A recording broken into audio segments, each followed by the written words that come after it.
with me. My mom died and my dad got deported, but I got harmless phosphorescence.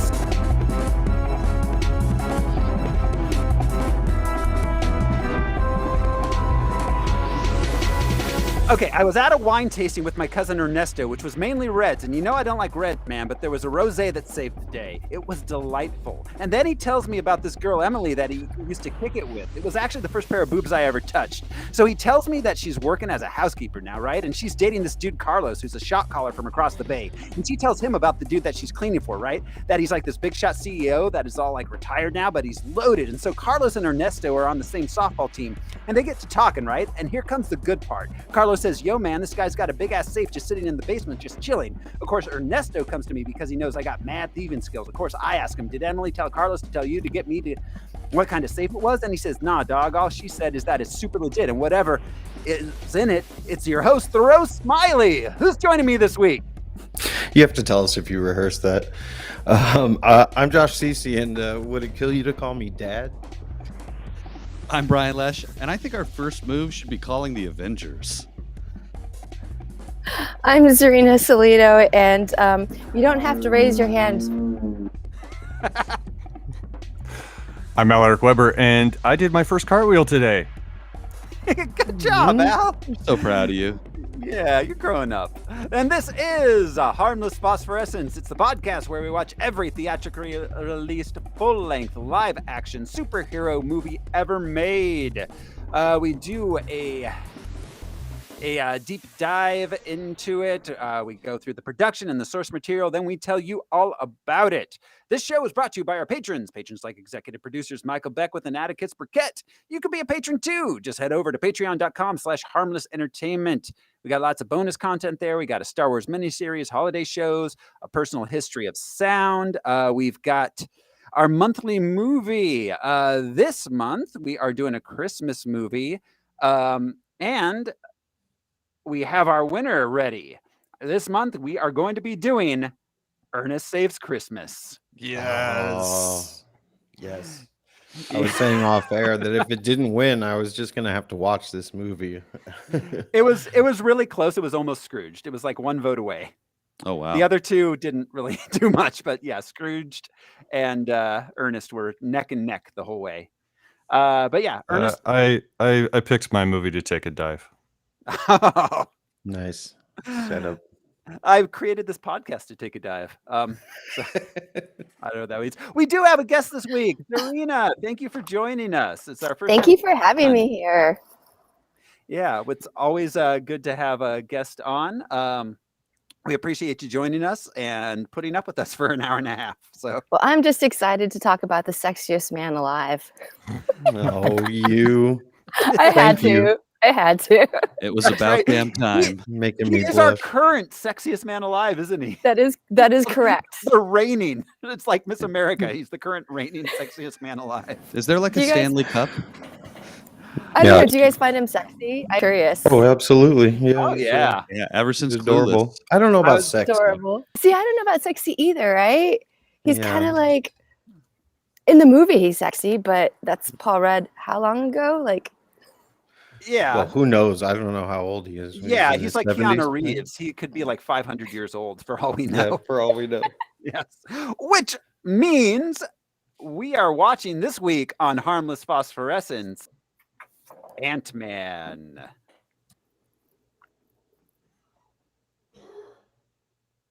Possibly. There we go.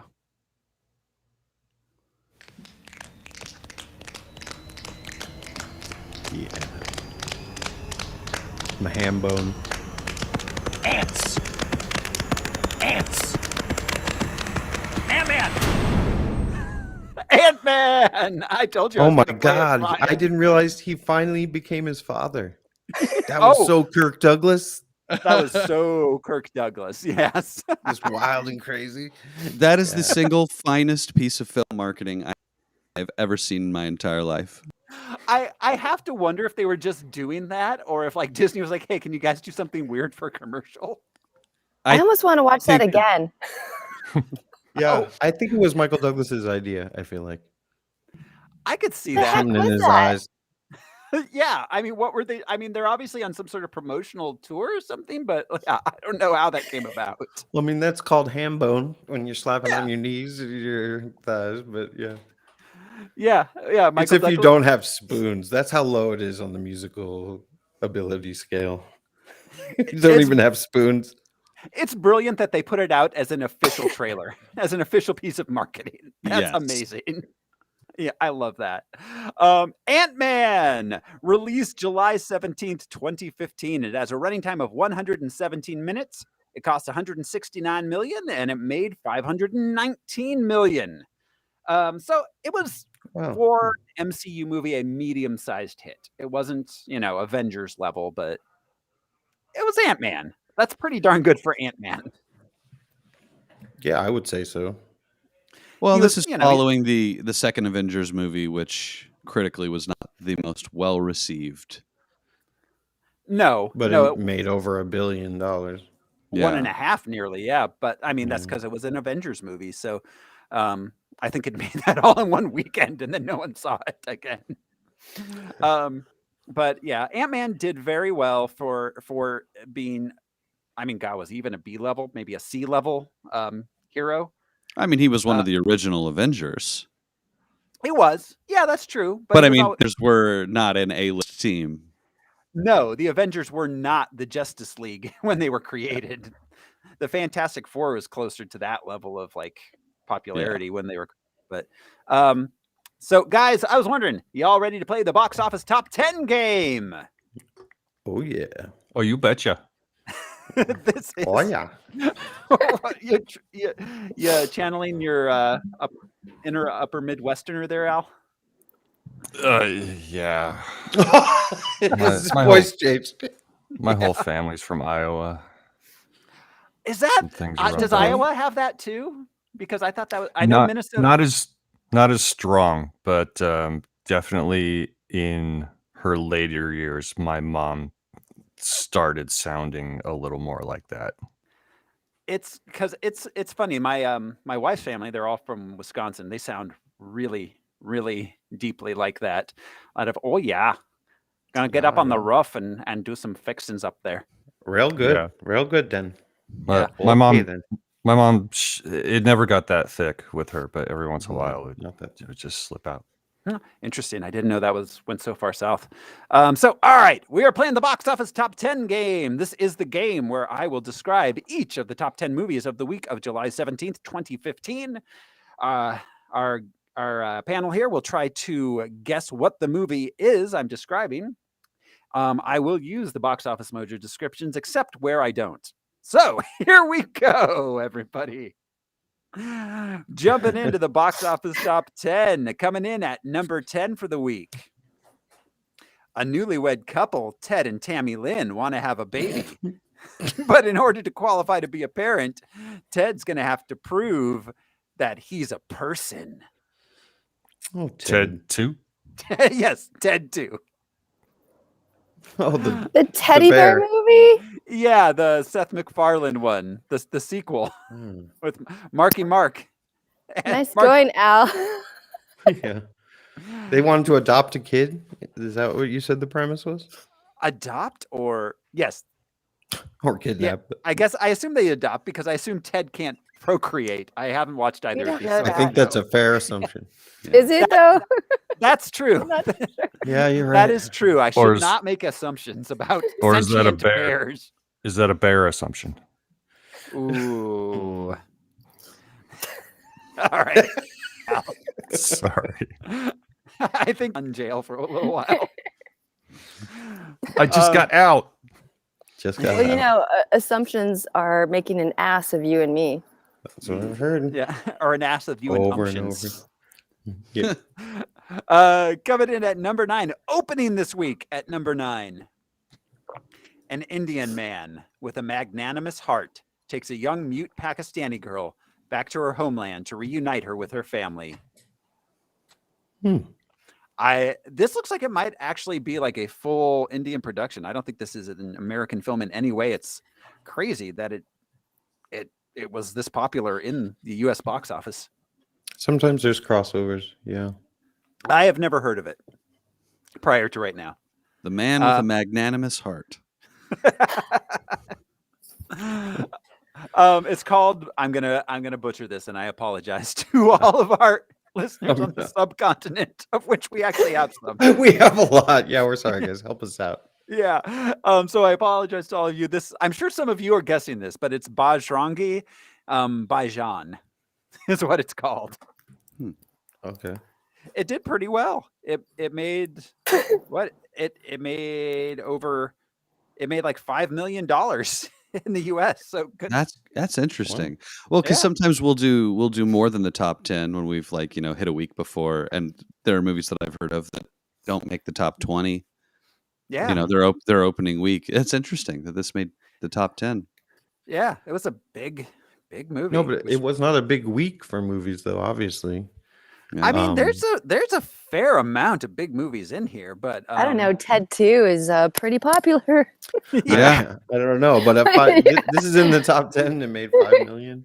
It opened in the top 10, so it came out strong. Coming in at number 8. 20 years after a horrific accident during a small town play, students at the school resurrect the failed show in a misguided attempt to honor the anniversary of the tragedy, but soon discover that some things are better left alone. Macbeth: The Awakening. Is this Carrie High School 5? Musical? I have never heard of this movie either. This is a weird week. Yeah, it's called The Gallows. Wow. No idea. Never heard of it before. Coming in at You were in an interrogation. right? Did you make this movie thorough? Leave me alone. I have to go. He doesn't know anything. All right, coming in at number what are we on? Number 7. 3 years after leaving the business, Mike and the remaining Kings of Tampa hit the road to Myrtle Beach to put on one last blowout performance. I know this is your favorite movie, Brian. Is this Magic Mike XXL? Yes! No. You got Wow. I did. Brian gets what 30. How did you know that, XXL Brian? Is I like a greased up man. What can I say? yeah. I mean, Might as well. Grease. yeah. You may as No? well I like a agree. greased up man. Yeah. And who does it, right? The Who- more who I would see of Channing pass? Tatum, the better. Well, Yeah, Brian, I like that. Easy, Channing like I could see you all the greased up, right? well, yeah, I've got a surprise for you, Slippery. Brian. I'm pulling off the shirt and greasing up for this rest of the show. Oh, I was expecting Channing Tatum to come Slippery. run through my door, but I'll take You were what I can get, expecting that? bro. Just burst through like the Kool-Aid man, all greased up and ready to rumble. He's all, oh yeah. Just like the Macho Man. Coming in at number 5. A slow loading page. I'll make it up. Coming in at number 5. Dinosaurs do bad things. The Lost World. Park. No. Oh, Not 2015. Extinction. What do they call this? Jurassic World. Jurassic World, yes. Indeed. Walking with dinosaurs. Yeah. In Memphis. Oh, I skipped 6. Coming in at number 6. We're going back and forth. Yeah. The leader of the human resistance sends a sergeant back to 1984 to protect a woman and safeguard the future. But an unexpected turn of events creates a fractured timeline. This movie's fucking terrible. It's which one of one those was this? Terminator. Terminator One of them- 2, right? One of them Terminators. Not 3. Terminator 2. Gen- No, that's it. Genesis. Genesis. Oh, that's Terminator. what it Gen Wysis. is. Yeah, Oh, with the yeah. wife. Yeah. This is the one Yeah. with what's her face returning? Sarah Connor, right? Yes. Mm. Linda Well, Hamilton. yeah, but it's not Linda Linda Hamilton. Hamilton. what's her face? Khaleesi playing Sarah Oh, Connor. Daenerys Targaryen. Yeah. Yeah, Sarah Connor. Yeah. Amelia Clark. That's right. Yes. Thank you. Yeah. Number 4. Didn't this have a Oh. Doctor Who in it also? Sorry, I'm stuck on this. Yeah. He played Yeah, Skynet, playing the voice of Yeah. or the personification of Skynet. Yeah. Right. Yeah. Weird. Yeah. Matt Smith. Yeah. Coming in at number 4. After being uprooted from her Midwest life and moved to San Francisco, a young girl runs away from school and her family. Oh, this is the one about feelings. Inside Out. Nothing more than feelings. Yes, Inside Out. That's a good one. It really It is is. a good one. I've seen most of the Pixar films in theaters when we had theaters, up until last year, due to having kids in the age range. And man, this one legit made me cry in the theater. Not at home, alone in bed at night. They purposefully, like, I could tell when they were trying to make you cry, because all of a sudden the music would start swelling, and I'm like, damn it, they're doing it right now. They're doing it, and then it would just be like, Pixar is some emotionally manipulative shit. And I'm like, I know what you're doing right now, Pixar, and it's working. Oh, they always know. Yeah, exactly. It always works every damn time. Bastards. Yeah, I couldn't believe it started that way. I was like, this is the beginning. I'm already fucking wrecked. Yeah, absolutely. All right, coming in at number 3. Oh, this movie. Okay. Having thought that monogamy was never possible, a commitment-phobic career woman may have to face her fears when she meets a good guy. Not a nice guy, a good guy. Oh, is this was it Amy Schumer's? Yeah, and Bill Hader. Trainwreck? Yep, you got it. Yeah. Oh, and what's his face? Michael Cena. Yeah. This was the first John Cena. Yeah, I'm sorry. Yeah, not Michael Cera, but John Cena. I feel like I should know who that is. You said it with such confidence. But if Michael Cera had played the John Cena role, that would have been hilarious. If you just swap them out of any. Yeah. Oh God, John Cena as Scott Pilgrim, or in Superbad. Oh man, or as George Michael Bluth. See, you're picturing John Cena in his roles. That's so funny. I was flipping it. So like Peacemaker from Suicide Squad and stuff like. Michael Cera in the wrestling ring. Yeah. This was the first movie which I saw John Cena in, and I was like, wow, he's actually kind of funny. Yeah. Well, he's one of those guys that got into where wrestling became a pipeline. Yeah, absolutely. He's one of the few that has legitimately been able to transfer his skills over to the big screen. Of course, The Rock and Dave Bautista being the other two big examples. Hulk Hogan, I mean, come on. Yeah, but he was never able to break out. You guys don't remember what was it, Mr. Mom? Suburban Commando? Oh, Suburban Commando. These are hits, man. Yeah. Well, I mean, let's not forget. I shouldn't have had all that sushi, brother. Yeah. Let's not forget Rowdy That's what Roddy. he says on his sex tape. Roddy Piper. We do have an episode of They Live up on the Patreon, everybody. Patreon.com/harmlessentertainment. So yeah. Let's see. Coming in at number 2. Stuart, Kevin, and Bob are recruited by a supervillain who, alongside her inventor husband, hatches a plot to take over the world. I had no idea these characters had names, by the way. Alvin and the Chip. No, we know their names. No. Yeah, that's Alvin. Alvin. Being one of them. That's not all of them. Yeah, no. We are Alvin. Resistance is futile. The hive mind of chipmunks.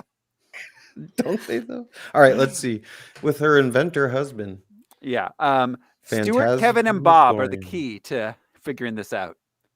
Is If this you can like figure out- is this what are those Minions movies? Yes, it's Minions. Oh. Stuart, Kevin, and Bob are Minions. You gave it away with I didn't know they had names. Yeah, I did not. I only know Yeah, I them mean, that makes as sense. I didn't racist know they had Facebook names. memes mostly. I don't think I've seen one of them. Yeah, Yeah, and right. Opening at number 1, armed Hmm. with a super suit with the astonishing ability to shrink in scale but increase in strength, burglar Scott Lang must embrace his inner hero and help his mentor Hank Pym pull off a plan that will save the world. This was the man who was able to shrink himself. Uncle Boy and Ant-Man. Honey, I Shrunk Myself. Yeah. Oh, that was Yeah. one though, actually, Al. Honey, We Shrunk Ourselves was I one know. of the sequels. That is our box office top 10, which brings us to the comic and character background of Ant-Man and the rest here on Alaric's Isle. Al, tell us all we need to know. I will try, or I'll try to try. So, All right. Hank Pym was created by Stan Lee, Larry Lieber, and Jack Kirby. First appeared in Tales to Astonish number 27, January of 1962. It was a 7-page cover story titled The Man on the Anthill, about a scientist who tests shrieking technology on himself and getting chased by ants and bees. I'm sorry. What year did he debut? Sorry, Al. 1962. Okay. Yeah. Atomic Age. I call it the Age of Frankie Valley. All right. This issue sold so well that Stan decided to turn him into a superhero. Pym returned 8 issues later as costume superhero Ant-Man in Tales to Astonish number 35. And the character's adventures became an ongoing feature in Tales to Astonish. In issue number 44, January of 1963, that issue featured the debut of Pym's girlfriend and lab assistant Janet Van Dyne, who adopted the costumed identity of the Wasp and became Pym's co-star in Tales to Astonish. What if I, she for was one, like a wasp and she just had like T's in the end, you know, like The Wasp. Yeah. I was So in the thinking- comic, she didn't have that dad. The dad that wasn't her dad. She came along as an assistant later. Oh, right. That was so That's 9 issues after the first appearance of Ant-Man, because he wasn't Ant-Man in the first story. But yeah, Janet Van Dyne, not Hope Van Dyne. the mom. yeah, Michelle Pfeiffer's character, who we later find out. Oh, spoilers. Yeah, who Good. yeah, the character who is conveniently has a hat covering her face in every photo in this movie. I know. Could you look up here, Jan? Be like, do you know how to take photos, Janet? Come on. When Lee and Kirby created the superhero title The Avengers, Ant-Man and the Wasps were established as founding members in issue number 1, September of 1963. Pym had discovered some unusual subatomic particles, which he dubbed Pym particles, and course he created did. Yeah. No, and ego created serums, one which would shrink him and the other to reverse the effects.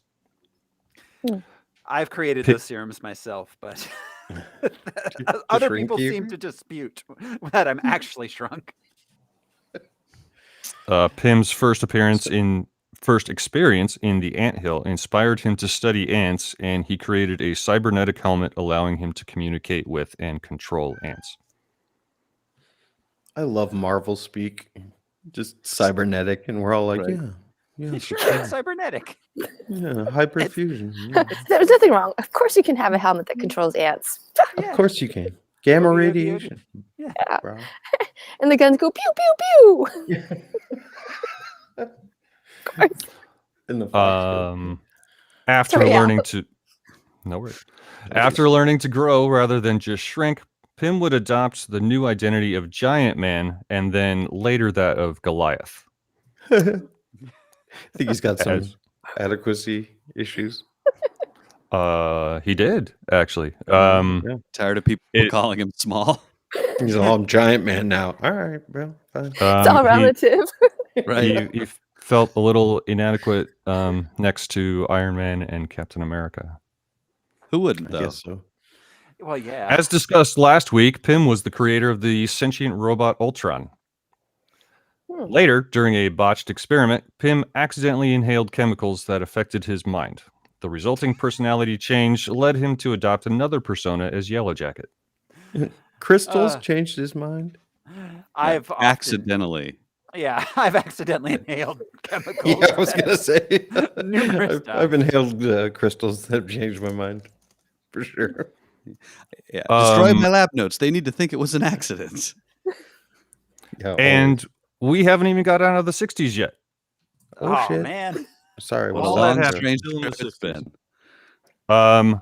In shrunken size, Ant-Man would maintain the strength of a normal human. Pym would achieve superhuman strength when in giant form.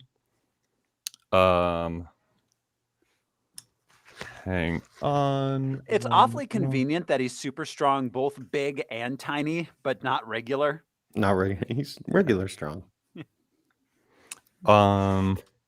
Pym was, of course, a genius level intellect. And at times, a genius level asshole. Yeah, That is the famously an asshole asshole. whistle. Yeah, famously. Which is played up in this movie. Well, and I mean, Michael Douglas is perfect casting. Just perfect. Yeah. I was surprised to see him actually. When I saw him, I was like, what the heck is Michael Douglas doing in this movie? But then he grew on me because then it was just like he was good casting. But I was a little bit like, wait, yeah. Yeah, no, it was interesting. He's one of the first old 80s stars that like they started bringing back for these.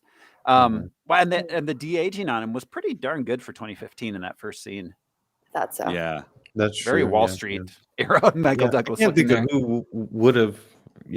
Yeah, I can't think of who else I would have. But yeah, it was a little interesting to see that he was going to be in a Marvel movie.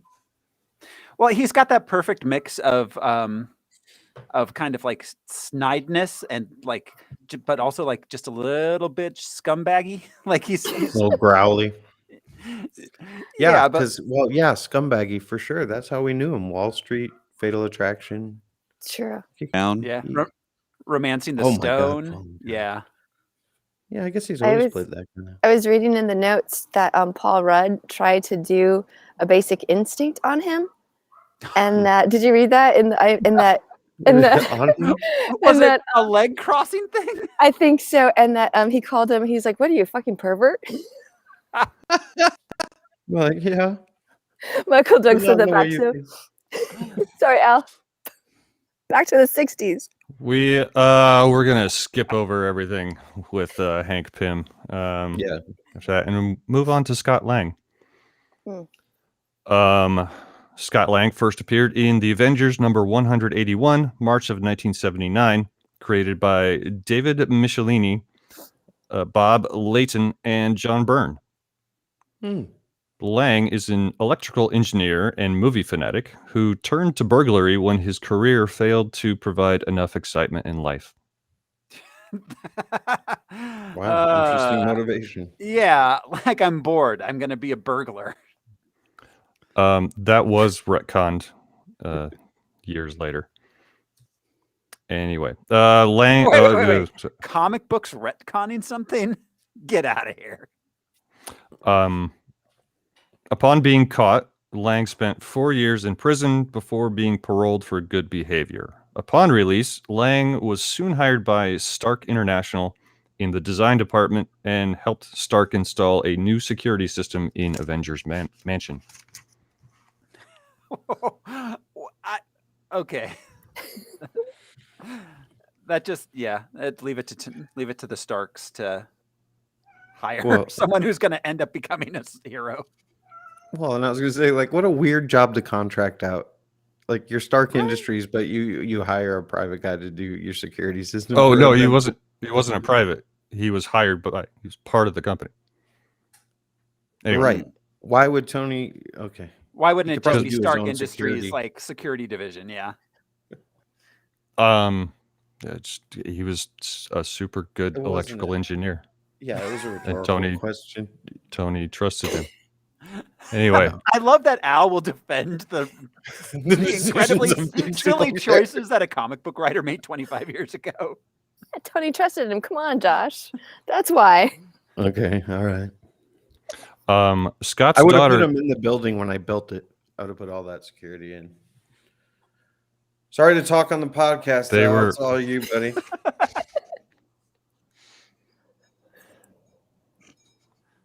They were upgrading the security system. Scott's daughter, Cassie, became seriously ill, and the only doctor capable of helping her was forcibly taken to Cross Technological Enterprises. Lang broke into the home of Hank Pym and stole the Ant-Man suit and shrinking gas, using them to rescue the doctor who saved Cassie's life. Upon being confronted by Hank Pym as Yellow Jacket, Lang intended to return the Ant-Man suit and turn himself in for the theft. Pym, aware of Lang's use of the suit to save Cassie, allowed Scott to keep the suit, provided he only use it to uphold the law. Scott did so, becoming the second Ant-Man, fighting alongside the Avengers, the Fantastic Four, and later the Guardians of the Galaxy. I love that. I love that he's like, you have to uphold the law in this suit. Now become an illegal vigilante. Right. Yeah. Whose laws? Which laws? Scott Lang was also a genius-level intellect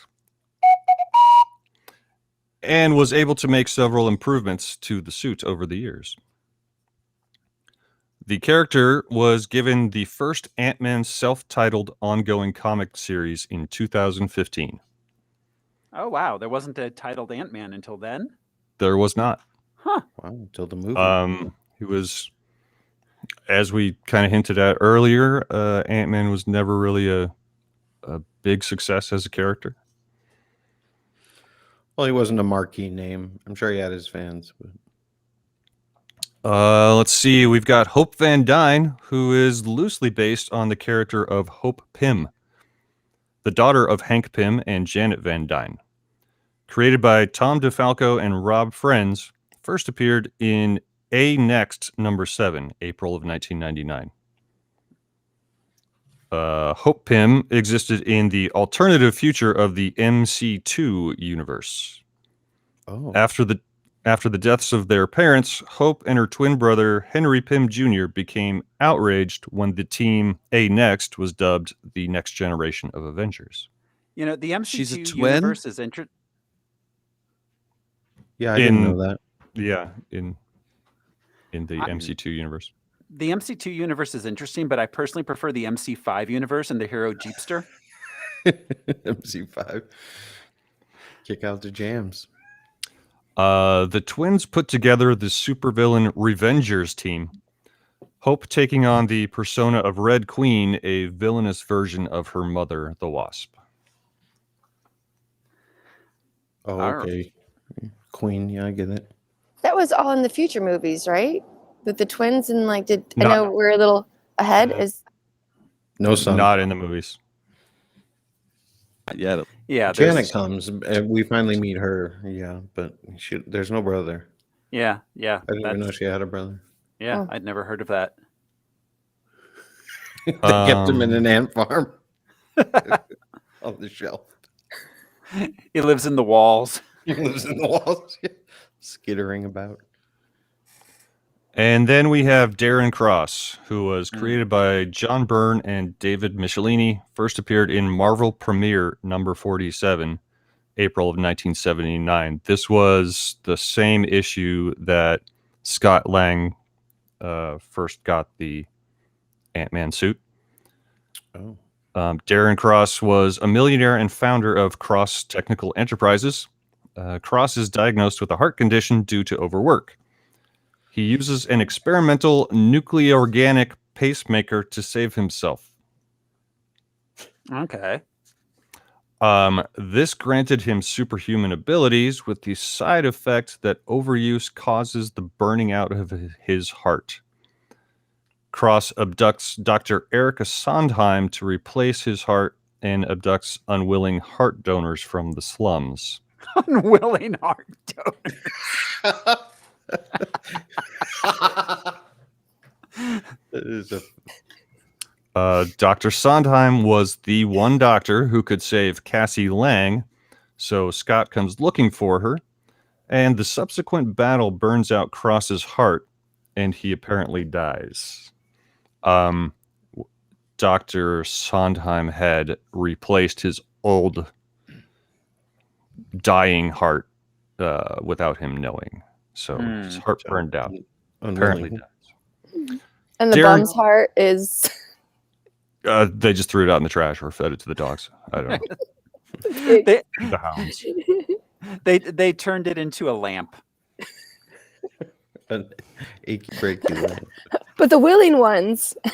Yeah, the willing Right, a heart willing donor. heart Yeah, trick. just find a You know willing what, heart while I'm in donor. here- Problem solved.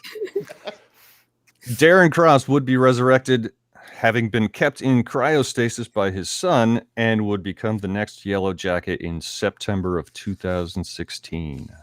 Oh. All right. And that's all I have for today. All right. Well, thank you, Al, for the trip Thank you. down Ant Lane. That brings us to the production of the film itself. So, the first time this got pitched as a movie was in the late 80s. Stanley pitched it to New World Pictures. That was the period where he was going around and pitching everything Marvel had to anybody that would listen. Yeah. It went into development, but it never got made due to Honey, I Shrunk the Kids. Basically, they were like, we only have room for one tiny person movie. I mean, fair enough, right? Yeah, I mean, I would have thought that would have made it more likely to go into production, but you know. Well, that's true because dueling movies are popular. Yeah. But like, if you saw that, or if you saw Ant-Man or Honey, you would be disappointed by the next one. Yeah, absolutely. It's offensive. So nothing happened then until the year 2000, when Howard Stern met with Marvel and attempted to buy the film rights to it. Weird. Yeah. Very weird. Yeah. Howard Stern wanted to personally make an Ant-Man movie. But that was maybe when Howard Stern made that his own movie, and it turned out to be like kind of sweet, and everyone thought it was going to be really raunchy. Was that the Yeah. same? Private was- Part.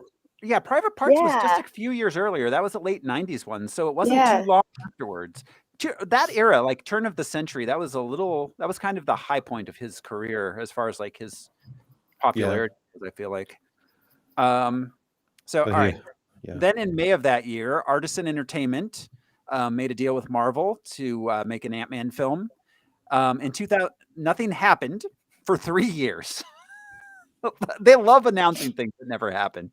Yeah. In 2003, Edgar Wright and Joe Cornish wrote a treatment for Artisan. Edgar Wright said that it would revolve around Scott Lang as a burglar. It would be kind of an Elmore Leonard style film. Okay. But Artisan said they wanted to make a family film. So they were looking for something more kids-oriented. Wright believes that Artisan never passed his treatment on to Marvel.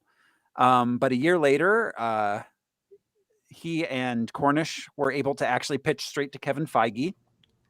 And in 2006, Marvel hired him on to go ahead and write and direct it. This is prior to Iron Man even. In 2006, they hired Edgar Wright. Wow. And he's half of the mind behind Shaun of the Dead. Right, Listeners so- that don't know. Yes, so Edgar Wright, of course, is the Shaun of the Dead, the Cornetto trilogy, Shaun of the Dead, Hot Fuzz, and World's End. Scott Pilgrim, Baby Driver, his recent one, what is it? Soho Nights. Yeah, Soho Nights. He's well known as being a very visually interesting director. He does comedies a lot. So this kind of was right up his alley as far as tone. And then his partner is Joe Cornish, who was his co-writer producer for all of that. So basically from 2006 through 2014, they kept Jesus. writing drafts of the script in between making other films. All of those, Hot Fuzz, World's End, Scott Pilgrim, all of those got made in this period. And they eventually, in 2013, started going into actual production for Ant-Man. In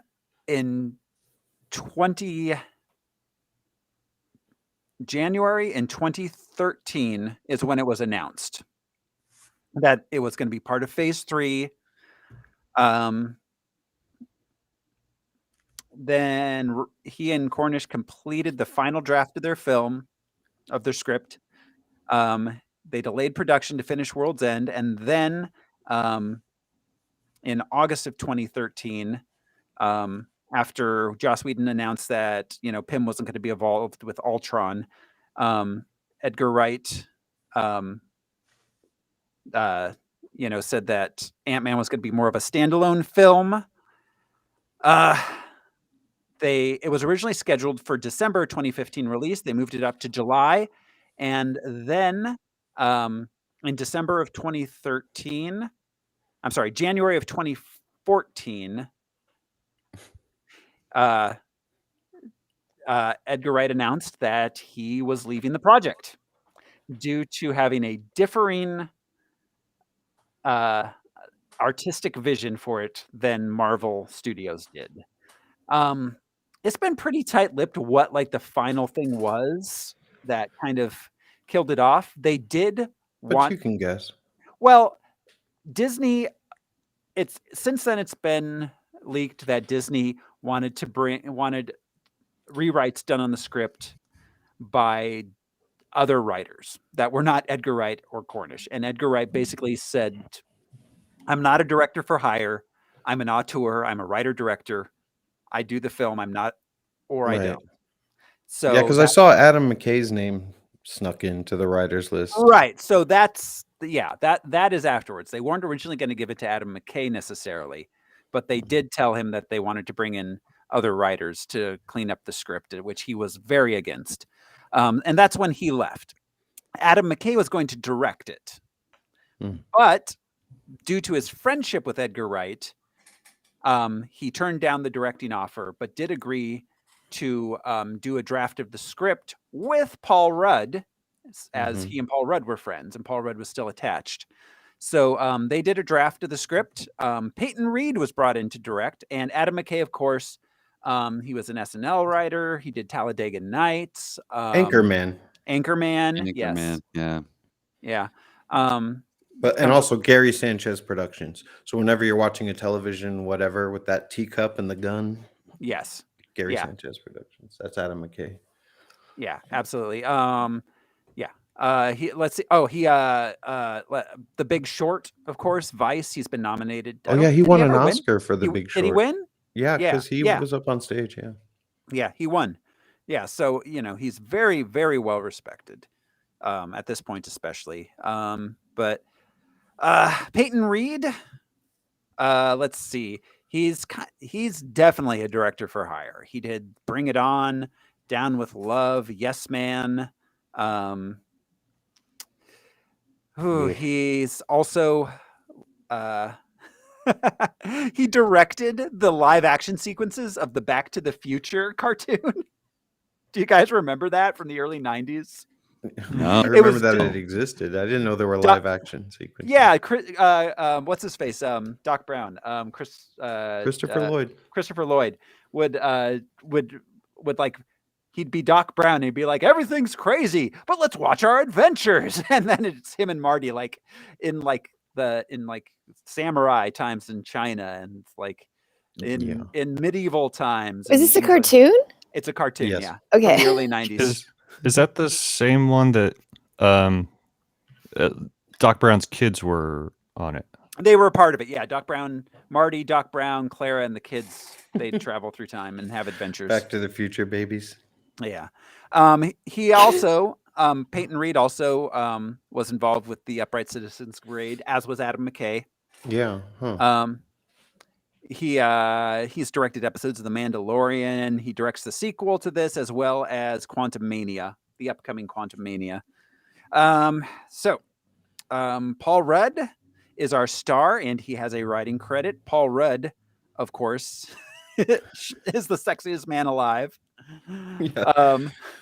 The Is he the current first to get a writing credit on a movie that he starred in a Marvel movie?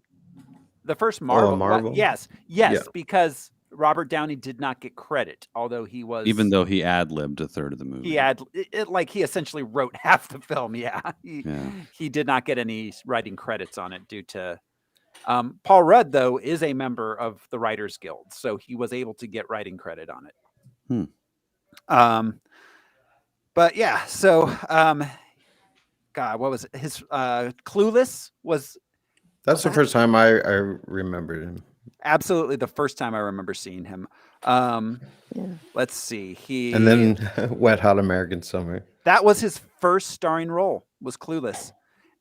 He was also in Halloween 6, The Curse of Michael Myers. Wow. Yes, he was. Yeah. Yep. I forgot he was in Romeo plus Juliet, the Baz Luhrmann. Wet Hot American Summer. He was in Cider House Rules, 200 Cigarettes. That's a good movie. And of course, he was in Anchorman, 40-Year-Old Virgin. This is 40. I feel like that's when he started coming into his modern like renaissance. Yeah. Is around This Is 40. Judd Apatow helped. For sure. Absolutely. My idiot brother. Yeah. Yeah. And of course, he'll be in a number of Marvel movies after this: Civil War, Endgame, and of course, oh no, that's right. He's not in Infinity War because he was in Ant-Man and Wasp. And the currently in theaters, Ghostbusters Afterlife. Oh yeah, he's in that. That's right. He's pretty good with Will Ferrell on the Apple TV show The Shrek Next Door too. Oh, that's on my I queue, but I haven't haven't seen watched it yet. Huh. It's real weird. Did you guys see that one? Well, I can't remember what it's called. It was a Netflix series where he played himself and a clone of himself. Oh Yeah. Yeah. Yeah, that was good. There's also one where he played a bad guy. I think it was a Netflix movie. Well, he plays a bad guy, obviously, in that, but he plays a bad, and you don't see it coming. Spoiler alert! I won't tell you what the movie's called, but because I don't remember. Okay, thanks for not telling. Yeah, thank you. I'm not going to tell you the There's title. one out there though. Spoilers. He still does movies with his buddy David Wayne from The State and Wet Hot American Summer. He did one not that long ago with Jennifer Aniston. It was a David Wayne movie, Wanderlust. That was pretty good. Yeah, it's way under the radar, but it's a really good comedy. Yeah. Let's see. We have Evangeline Lilly as Hope Van Dyne. Evangeline Lilly. Lost. Yeah, from Lost. That was kind of when she came into the public consciousness. Let's see. Yeah, no, I mean it was. No, you're That's absolutely when she right. became It just a sounds known so quantity. Yeah. But of course, one of her first her first big role was in the Lizzie McGuire movie, as I'm sure we're all aware. The what? She was also in Freddy vs. Jason, White Chicks, the Hurt Locker. Oh my God. I just Chicks watched is more White Chicks terrifying. the other day. Yeah. Oh, Are you kidding me? White Chicks is a terrifying fever dream. It is. It's scary as It's shit. interesting. Yeah, that's a kind word. Ugh. She let's see, she was the elf love interest to the dwarf in the Hobbit series. Yeah. She was, when she took that role, she was promised there was no love triangle, and when she returned for reshoots, the entirety of reshoots were the love triangle. Right? I have such a complex relationship with the Hobbit portion of the Lord of the Rings universe because oh my God. I've only seen the first two. I have no interest in seeing the third one. I can't make it through one. I fall asleep every time. Yeah, I was never sober watching the first two. Oh, I've tried it every combination. I just can't. Of the Hobbit Can't get- specifically, or any of the Middle Earth movies? Any of them. I am a gigantic fan of the Lord of the Rings trilogy. Well, see, The Hobbit's the only one that I read, so I didn't read any of the other. What about the cartoon? Did you guys watch that as little kids? The Hobbit The old cartoon I Yes, watched a a lot. lot as a kid. I loved that one. Yes. That Yeah. was scary. Yes. Yeah? Oh God, yeah. It's good. Yeah, it was really good. I did so there exists online for those that care to find it in not exactly legitimate means, a 3-hour book only cut of the Hobbit films. That's I recommend watching that over the actual 3 Hobbit movies. There were 3? There were 3. They made 3 Hobbit movies, yes. Yep. For like a 200-page book. Yes. Well, Yeah, at a the certain Battle of point, it just becomes a Five Hobbit. Armies is an entire movie, and in the book, We don't Bilbo's see asleep. it. In Yeah, the book, Bilbo gets knocked unconscious and Yeah. we don't even see it. See, that's from my point of view. It was told from CCPOV. Yeah. I try to Wake watch up later. I try to watch the original Lord of the Rings trilogy in extended Mordor. editions at least once a year. I love those movies. I love watched them. Fellowship during Thanksgiving, and it was a treat. It was incredible. Oh, I could I- see why people love them. I'm not an indicator of anything. Corey Stoll is Often confused with that other guy. yeah. I always Corey- mix him and the Punisher up. Oh, What's that guy's name? oh guy yeah, I from can see Walking they've got Dead. some facial stuff. The Bernthal? hair is Barenthal. Barenthal. Yeah, Huh. yeah. I don't know The why. hair though. The hair. I think the hair's there's a some. big thing. But Corey Stoll, I know him best from House of Cards. House of Cards. He was really first- good on that. The first 3 seasons that weren't awful. Before we knew how awful Kevin Spacey was too. Yeah, they're like, I love the way he plays this scumbag. Yeah. He's a scumbag. But yeah, let's see. Corey Stoll, he had parts in Lucky Number 11, which is, I don't think it's tossed around enough. That's a pretty good movie. He was, oh my God. We saw him in Push. I forgot about that. I forgot. Yeah, I And he was remember him in that. Yeah, he played he was one of the agents. Oh, Oh yeah. He was in the Born Yeah, that Legacy. was like hunting Chris Evans down for like Yeah. years and years, and then they find him, and then they just bounce and leave him in his apartment. Yeah, they're like, oh well, bye. All right, well, we found you. So you, all right. You have a good one. Good. He's also in the upcoming Spielberg West Side Story. So I heard that's really good. I heard it is too. I'm trying to remember the last Spielberg movie I saw that was like genuinely great. There's been plenty in the last 20 years ish that have been good and fine, but the last Yeah. true great Spielberg movie was it Schindler's? Was that the last great one? I mean Yeah, Jurassic Park. That was same year as Schindler. Yeah. Yeah, I mean, yeah, I think you're What you don't like the War of the Worlds Saving movie Pri- starring Tom Cruise? That one was Saving Private Ryan was after Schindler. Oh, that's right. Private Ryan. That might be it. No, but you're Yeah. right. As far as the scope of what he was known for, blockbusters. Yeah, I'm just trying to. He's been past his prime for longer than he was. Maybe Pretty he's sure I enjoying his watched. money. Yeah, I'm pretty sure I watched. I don't know if it was Spielberg production or a Spielberg movie that was just on with Susan Sarandon. It was just on Netflix. It's a brand new movie, and at the end it said Steven Spielberg, which was surprising, but it was just a really heartfelt movie about she's dying or she's dead and she left her son a list of things to do, and it was This sounds yeah. familiar. Right, and it was just, but it said Spielberg at the end, so it was really cute, and I watched it quickly. Like I and think then, he probably produced it or his production company. I don't think there's been a Spielberg streaming anything yet, right? No, because he's so like theaters. Right. I don't Yeah. think he's actually made anything. Yeah. Yeah. But his name gets attached to anything. If he shows up to a meeting, he gets a producer credit. Yeah, absolutely. If he shows up to a bar mitzvah, he gets a producer credit. Yes, he is a kingmaker for sure. Yeah. So, all right, we have Bobby Carnival, not Carnival. I like him a lot. Yeah, he's our what was it? Jim Paxton, the stepdad.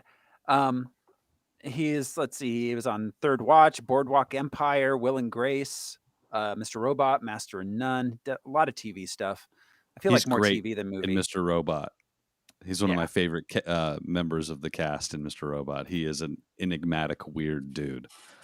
Yeah, he Yeah, is. he's done a lot of independent movies, I think, right? Or independent stuff. Yeah, he was in He's the from the Station Actors Agent. Studio, I think. You know, like he came from that school. Yes, yes, he did. Oh wow, he was in Snakes on a Plane. Huh. Did he play a really stole snake? That show. He played a snake. He played the plane. Now he played that funny Pringles can tube that the snakes came out of. And he Played was the in tube. he was in Paul Blart Mall Cop. Who wasn't though? Right. Great Michael cast. Payton. Yeah. Well, it's Paul Blart. Michael Pena as Luis. Michael Pena. God, We he saw was him Always around in- forced to forever. play the cholo. He's brilliant, but We saw him in Gone in 60 Seconds, right? Wasn't that? Yes, yeah, yes, That yes. was the He was first in time we that. saw him. Yeah. he's such a great actor. His first credited film role was in My Fellow Americans, which I saw in the theaters Yeah, with Joshua McJunkin. yeah. Which one was that though? That was With James Garner and Jack James Lemmon? Garner. Yeah, because James Garner and Jack Lemmon, because apparently Matthau. Walter Matthau was dying at the time. But yeah. You're all my- apparently. Well, I mean, Allegedly. it was clearly a Walter Matthau role that James Garner stepped into, but Yeah, of seen as course. yeah.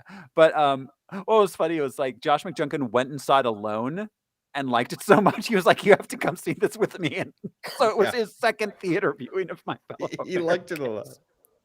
Well, that was the only way we could back then, man. You I couldn't, You know. know, you couldn't stream or steal. Yeah. You could steal, but it was all. It was hard. You had to like find a Analog. guy. Yeah, you had to find a guy selling a videotape. Yeah. Yeah, and yeah, so Gone in 60 Seconds, Battle Los Angeles, Lincoln Lawyer, Tower Heist, and to watch, it's Michael Pena. We know who he is.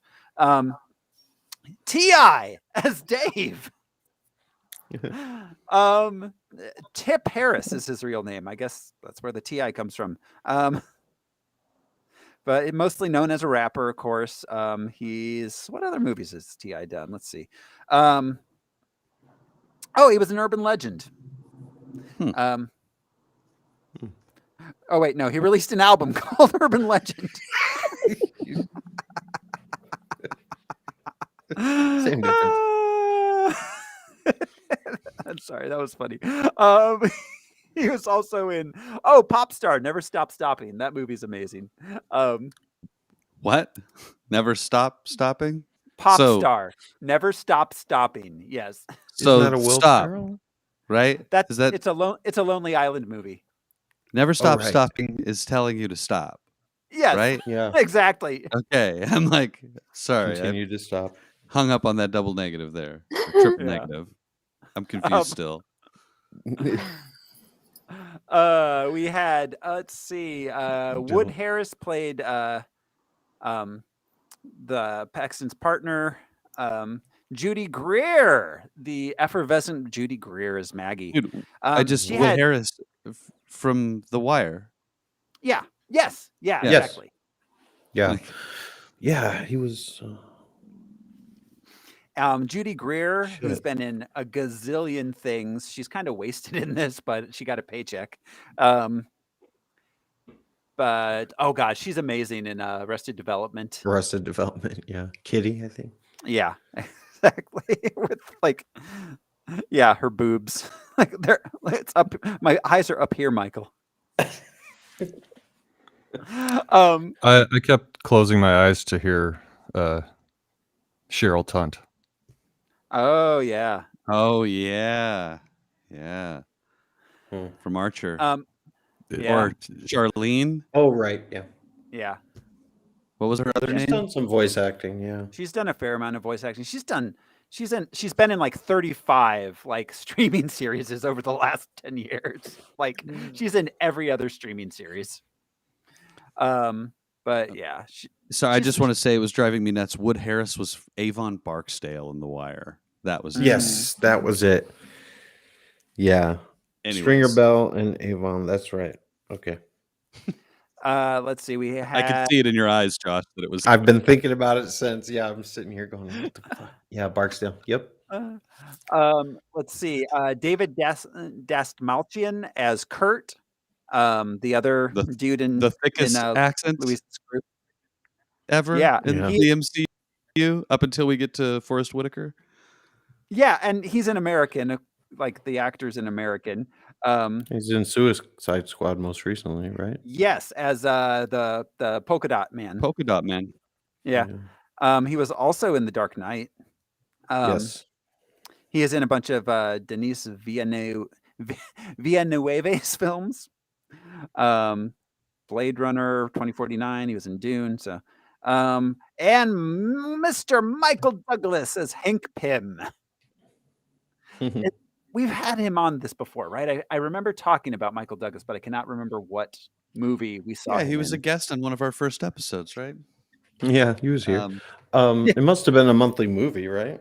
I'd This is imagine his so. first foray into Into superherodom. I can't remember what it was, but he was in something. We talked about him at some point. Spawn. Michael No. was in Spawn. Oh no, wait. That was Martin Sheen. Yeah, no. Yeah. I think Andrea's she's a couple minutes behind us. I think she's probably talking about David Dastmalchian. Oh, maybe. So Michael, God, what did we see Michael Douglas in? I guess I could. So my favorite Michael Douglas movie ever is The Game. That's oh my God, that movie is so good. I love that movie. That movie still trips me out. So good. Still trips me out. Yeah. My personal favorite is Still Falling Down because that movie is insane. It's just hard to watch. It's intense. It is insane. It makes no sense, but I love watching it.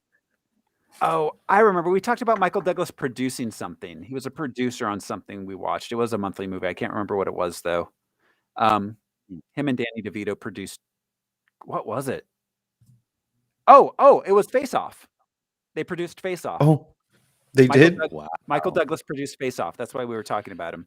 Yeah. That is so funny because that's like one of my first notes in this is like the prison that they're in is clearly the prison from Face Off. It's not San Quentin. Do you remember the prison from Face Off? Oh yeah. Yeah, just big steel rooms. The future prison with the boots and yeah. Yes. So all right. So that's the one. That's basically our cast there. That brings us to the end of the production. It's got 83% on Rotten Tomatoes. Yeah, guys, you ready to go ahead and jump into this movie? Yes, I'm still alive. I was waiting for some back it up. Some Liz Lemon. Here we go. This is Ant-Man. We open on a secret SHIELD facility in 1989. Tony Stark, Peggy Carter, and another dude. Howard Stark. I'm sorry. Howard Stark. Peggy Carter. Was this a secret SHIELD facility or was this the Triskelion? I thought this was the Triskelion. It was the Triskelion, wasn't it? Yeah, it was the Triskelion in early phases of construction. Yeah. Which we saw destroyed. We see it destroyed in the Winter Soldier. Yeah. So this is the first like future Easter egg thing that they're kind of setting up. Mm-hmm. So yeah, and another guy who's clearly evil. Mitchell Carson is the character's name. They're confronted by Hank Pym for trying to steal his secret formula. I assume for Krabby Patties. His 11 herbs and spices. Yeah. He gets mad. He threatens them. He punches Mitchell Carson for bringing up his dead wife. I mean, dude. Yeah. I think there's a lot of pent up rage. I think that dude just sort of. Well, and we see him smash his face into the table, which sets up one of my favorite bit joke movie. But it also shows us that Hank is a violent person. Yeah, which leans into he has no fuse. Which leans into his character from the comic books. We don't see wife beating Hank Pym in the MCU, but it is hinted at that. like strongly that is a possibility of his like character, which is cool. We don't see that from Tony or anybody really, that they're like could be evil, like do some really heinous shit.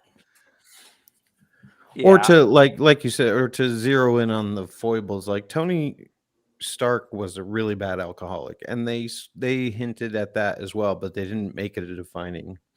Yeah, they sort of ignored that aspect of Tony Stark. Yeah, they replaced the addiction to alcohol with the addiction for creating new suits, basically. Yeah, technology. Yeah. Well, and I mean, Hank Pym, they definitely don't go into wife beating by the time we're casting Michelle Pfeiffer and Janet. No.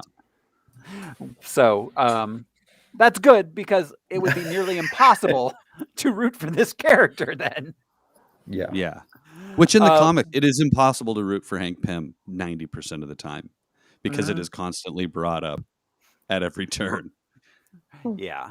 And we don't want that. All right. So let's see. We get the Marvel logo. We meet Scott Lang. He's being let out of prison. He gets picked up by his friend Luis, who he met inside. They go to Luis's room at a halfway house. Scott gets a job and immediately fired from Baskin Robbins. This is the first time we see the West Coast in the MCU. This is the first time anywhere besides the East Coast has existed, pretty much. No, didn't Tony live on the? Didn't Tony? Oh, live in Malibu. That's true. Yeah. He lives in Malibu. You're right. Damn, I completely forgot about Malibu. No, but as a setting, yeah, maybe so.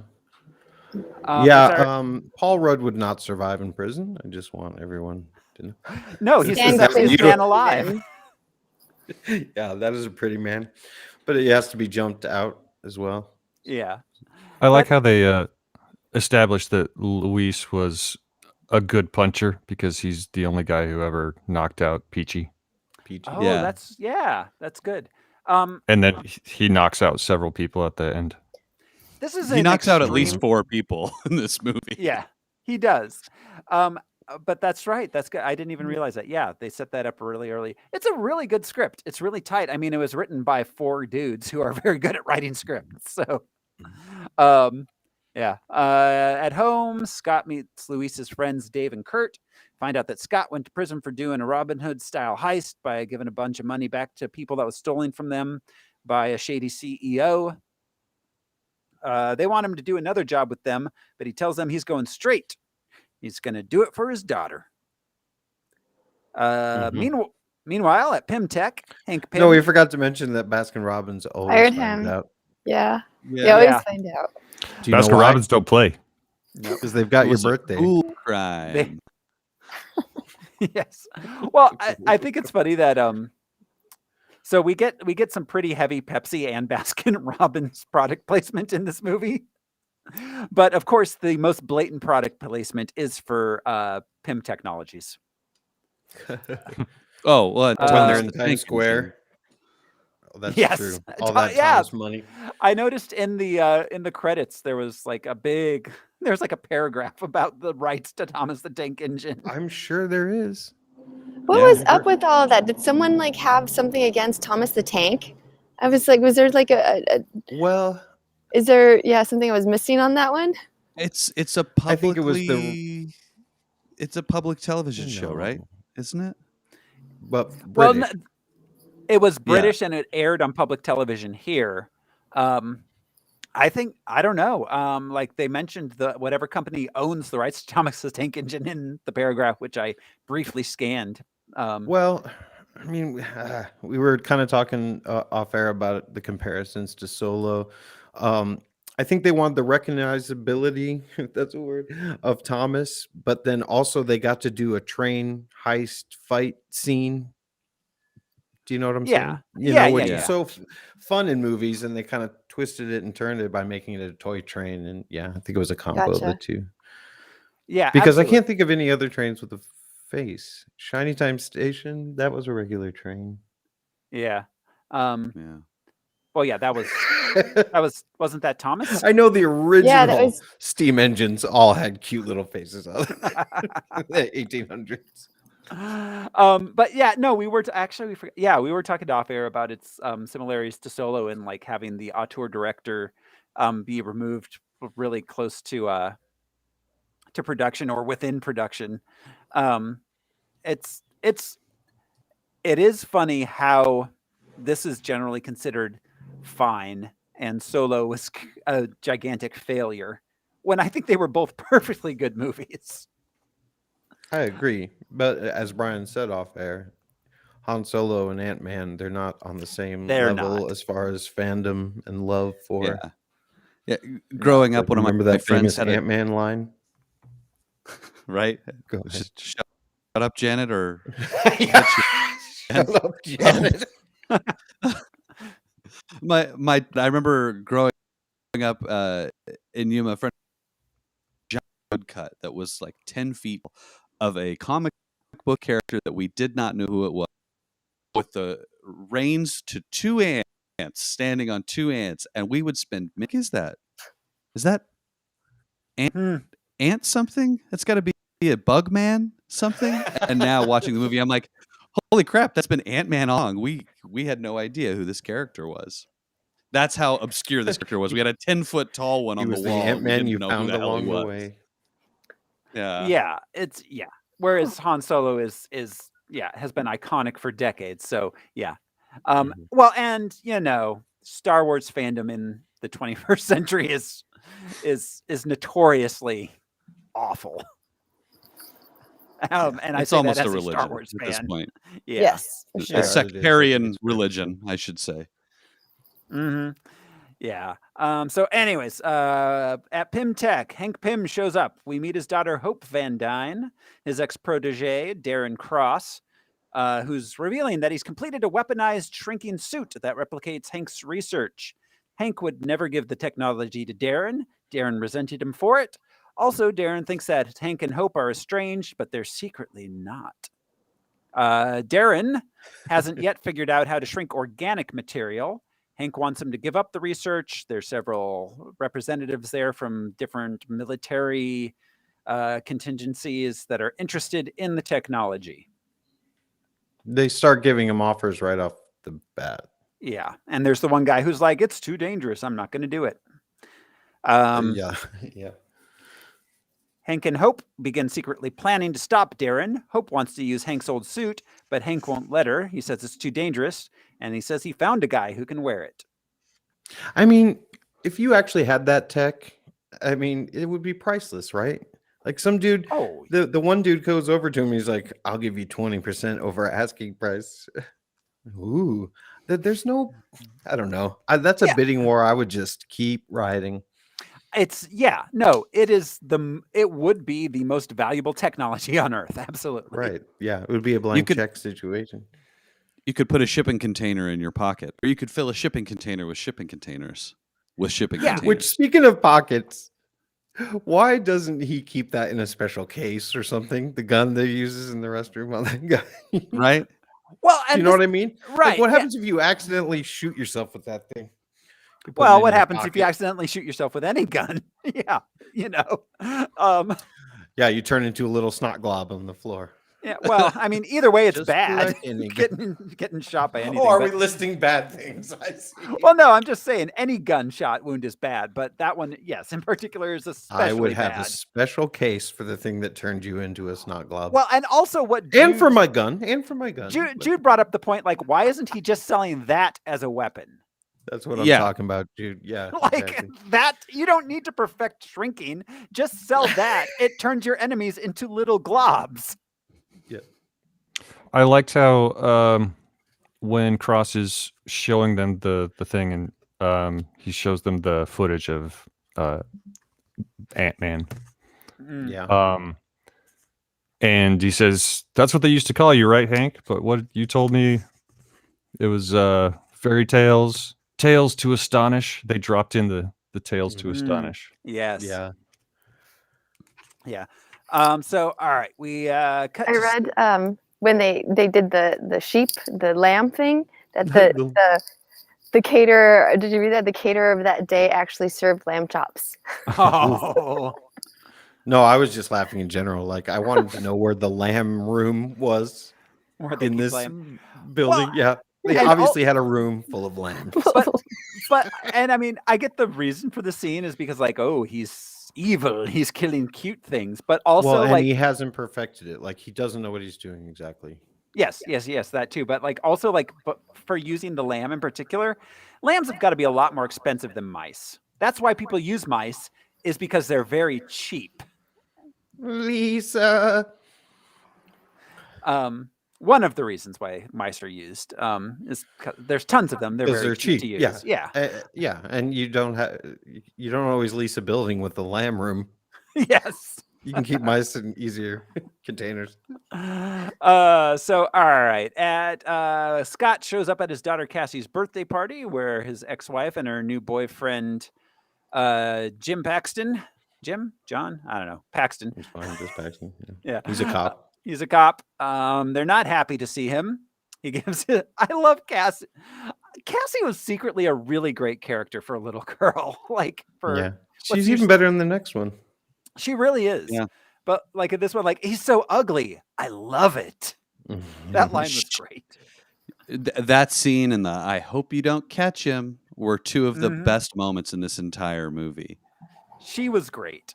That little girl actress was great. Yeah. The delivery of so many of her lines was pitch perfect. Yeah.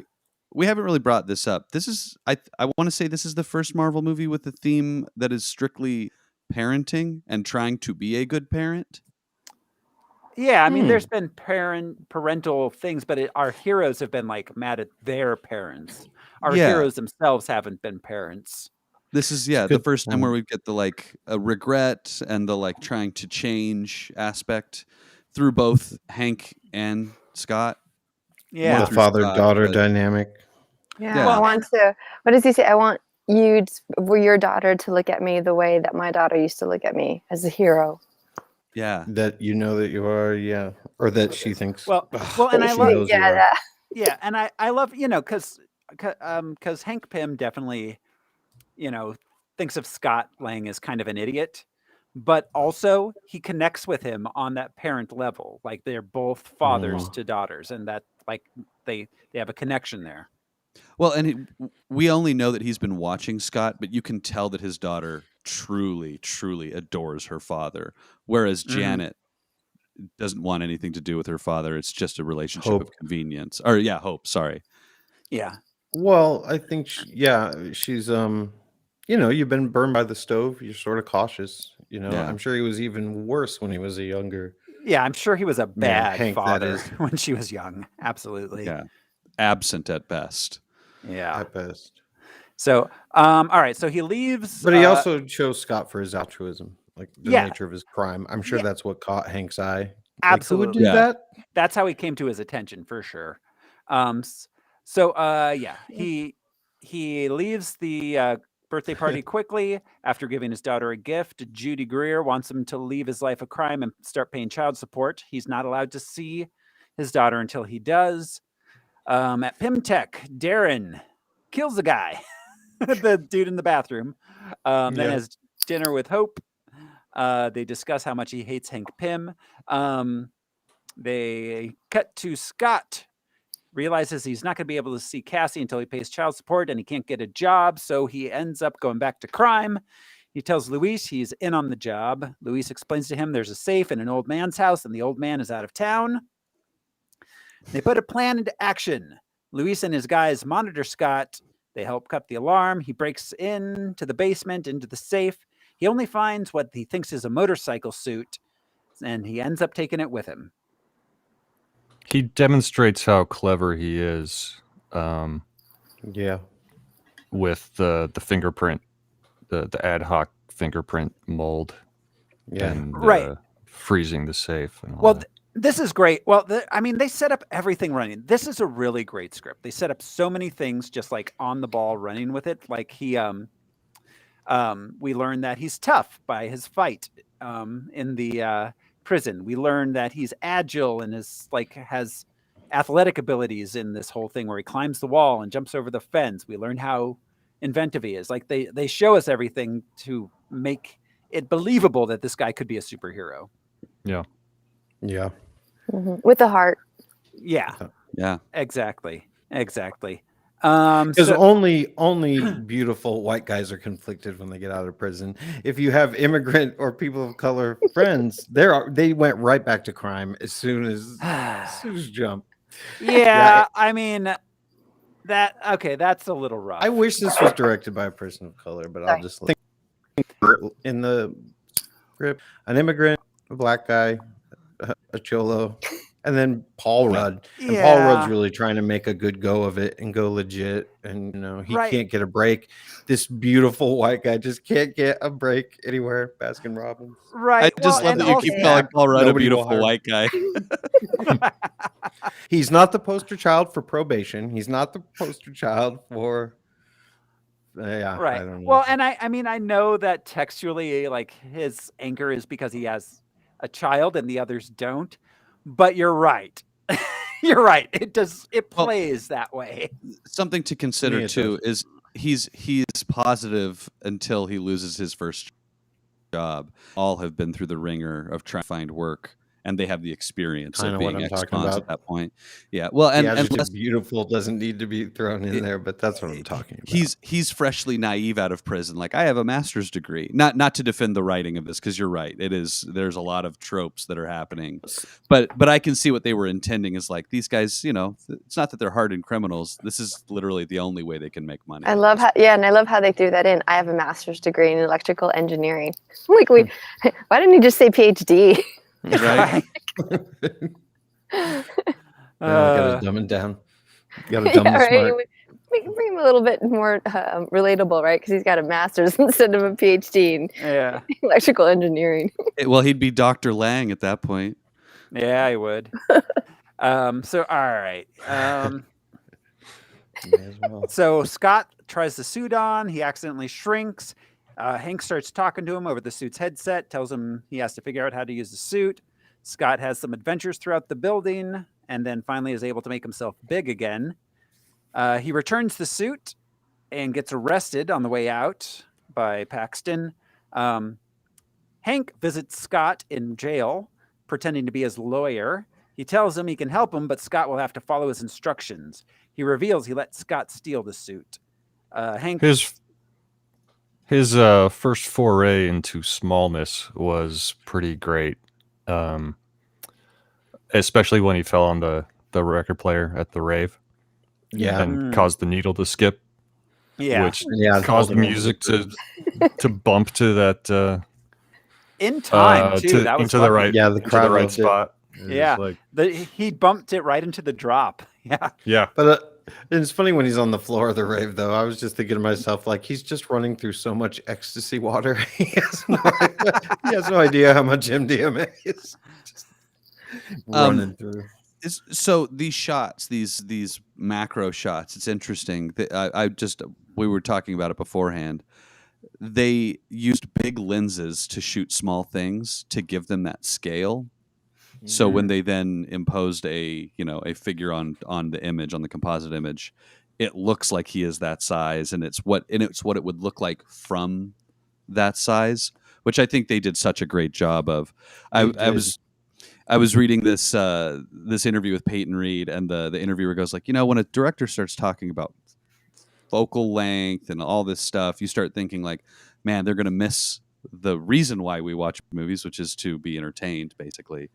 But the fact that they captured that and the technical aspect and really roped it all in and kept it in control the whole time is impressive. There's not a lot, like Honey, I Shrunk the Kids doesn't look or feel like this at all. No, and that's because they, I mean, the technology at the time was what it was. But yet somehow it feels like one of the least computerized Marvel movies. I don't know how, because obviously it's all animated. He's tiny, but it didn't feel as animated as some movies even after. No, it didn't feel as it didn't feel as cartoony as like Ultron even did, with like all of the flying Ultrons, which, I mean, it was great special effects, but it also, it seemed like them. Seemed not noticeable, and it's funny to say. So it must have been stuff like you were saying, Brian. Like it was smart for him to switch up lenses instead of just waiting for animation to take care of it. Yeah, absolutely. He mentioned trying to avoid the Pixar look, which I think Age of Ultron really had that. It did. 3D. And you know what? At this point, that kind of like weightless 3D puppet flying around explosion fest. God, I'm finding when it is boring. that? Can I get tickets? I'm finding it so boring at this point, especially on our 112th movie, which yeah. you That's know. what I wait, meant. there's Oddly, more. Ant-Man. Dun, dun. All Like, right. yeah, it's just boring the hell out of me. Just like weightless CGI puppets flying around and like exploding each other. The Turtles one was the one that put me over the edge because that was just Michael Bay awfulness. Yeah, that was, but that's a good point. Yeah, just I'm so glad we're not doing Transformers. I was thinking Transformers where you guys are talking about this because that's exactly what it reminds me of. It was just so Pixar looking, you know, and so just like you said, just these, even the Lego movies are better than because that's actually cartoon, you know, but as opposed to trying to make it look like it's reality. Yeah, absolutely. I think something. This... Oh, go ahead, Josh. No, you're good, Brian. Go ahead. I was gonna say, I think they, as far as like making the comparisons to the Transformers, the frames that we saw of these, you know, the otherworldly aspect of being very small, they were simple. There's not a lot of complex stuff that's happening. Yeah, it keeps really your focus on Ant-Man. Yeah. Even though he is tiny on the screen, it makes me. We haven't talked about the poster, the single poster of Ant-Man, where he is less than an inch tall on the movie poster, and it just says Ant-Man underneath it, and it's all white. Yeah, it's all white. It's a brilliant thing of marketing. Like, we see that throughout this movie, and they were able to capture that scale and size in a way that we didn't lose where he was on screen at any point, which is saying a lot. Yeah, I think that's why the showdown at the end is so important. They could just do a lot of. Yeah, we'll get there. Sorry. Yeah. Yeah. So, all right. Yeah, you're right. It wasn't like, oh, look, there's $1 million thimble that they spent all this money to computer animate. You're right. There wasn't a lot of that shit. It was Ant-Man. That's what you were following. Yeah. They did that well. And I mean, that's something I super appreciated about this film too, is like, I wonder how much of the storyboard was left over from Edgar Wright. Right, because it's very visually stunning. It's very visually interesting, and it feels a lot like him. I mean, I know Peyton Reed is a perfectly good director and is perfectly capable of like creating interesting shots, but a lot of it felt Edgar Wrighty. A lot of the framing, and I'm wondering, you know, he got super far into this. He had storyboards, I'm sure. I'm wondering how many of the shots were lifted from those, because a lot of the shots of him tiny looked great and looked very interesting. You know, I don't, this is just my guess, but I would say up through the heist, the first heist was probably largely taken from the Edgar Wright screenplay. Because I mean, that whole part of the movie feels like it. Once we get into Hank's house and that whole part, we're introduced to the technology. That's where it starts to feel more like the cut and paste Marvel introduction to a new superhero kind of thing. Yeah, once you're in the lab, Yeah, agreed. And that's what, like, I'm sorry. I was going to say the confusion feels like Edgar Wright in the first half of the movie. I noticed a difference between the first half, like the first 50 minutes, and the next. So I watched the first 50 minutes like 3 times, and because it felt like it changed all of a sudden. And so I got through, and then all of a sudden there was this change. So my brain was just like, what's going on? And I wonder if that's what it had to do, because I definitely felt, I didn't know if it was purposeful. Like they did that like weird, like all of a sudden it was like this conversation and we're getting into the characters. And then it was just like, boom, it changed more into like the technology and the you know, how to learn, and the more of a Marvel-y like feel of a movie. Yeah, once it becomes an action movie, definitely there was some stuff that felt a little more. Well, and in my mind, the thing that breathes. Oh, we haven't. Yeah, we're having some technical issues, guys. I'm sorry. You guys are breaking up. I think it might actually be me this time. I think it might be me. I don't know because everybody kind of froze. Yeah, you're kind of choppy through. Is it my microphone? No, Are we it's me. doing that thing again? It's, Okay. it's me. I'm gonna close out, and if I close out, then we end the stream, don't we? You seem to be normal now. Are we still cutting out for you? No, you guys are fine now. I think it's passed. Yeah. Okay. All right. So let me just go Crispin ahead Glover. and let me just. So, all right. Christian. So Serena, can you just repeat your point for the recording because it chopped out and I'm the one recording. Yeah, I was just saying that there's a notable difference between, like Brian was saying, like all of a sudden it kind of changed up a little bit. So I had wondered, now that we're discussing that the change of writers and he dropped off the project, if that's what ended up happening in the movie, because I felt that action to the previous stuff. And as I was saying, it took me 3 times to watch the beginning, and then it changed, and I was like, had to get into the action stuff to get prepared for what was coming up. The moment we lose the dingbats is when the tone of the movie shifts. And then the moment we get, no, not those dingbats, and they're back. Yeah. It's like those parts of the movie were the same, but the big middle chunk introducing Hank Pym and his backstory and training Scott. Yeah. That became, I don't want to say studio meddling, but it felt like the studio had like a lot of things that they really needed to drive home for his character. Yeah. I mean, I think it's a good point. And we were talking about, there's a lot of texture to the first half, him and daughters and fathers and, technology and military meddling and shit. And then, then it flips the switch and becomes a Marvel movie. Yeah, Action. Absolutely. Like that. Yeah. The middle chunk, definitely. But I did appreciate that the end didn't have a sky beam or any like end of the world level kind of stuff. Like I really appreciated that at this point. So all right. Let's see. Hank helps Scott break out of prison. He ends up passing out and falling from an ant. He wakes up in Hank's house. Hank and Hope explain to Scott that Hank was Ant-Man. He wants Scott to become the new Ant-Man to help steal the Yellow Jacket suit from Cross because blah, blah, blah. It's going to make stuff bad. Once he does, Hank's going to help clear Scott's record and give him some money so that he can see Cassie. That's his motivation for helping out. Then back at home, we find out that Paxton's after Scott for escaping jail. Darren finally is able to shrink a lamb. Hope goes to Hank's and tells him about it. So they begin training, and we get what is essentially a 30-minute training montage in the middle of the film. Yeah, it was one of the longer ones we've had. It was a big chunk. On doing my notes on my second watch through, I literally just wrote, we get a training montage and then skipped through 30 minutes. Agreed. And the best part is when he wakes, I think one of the best parts when he wakes up is when he says, like, whose pajamas are these? Yes. And then the ant separating as he walks through the room. That was a cool little scene right there. That tiptoeing was fun. Yeah, and then 30 minutes of training.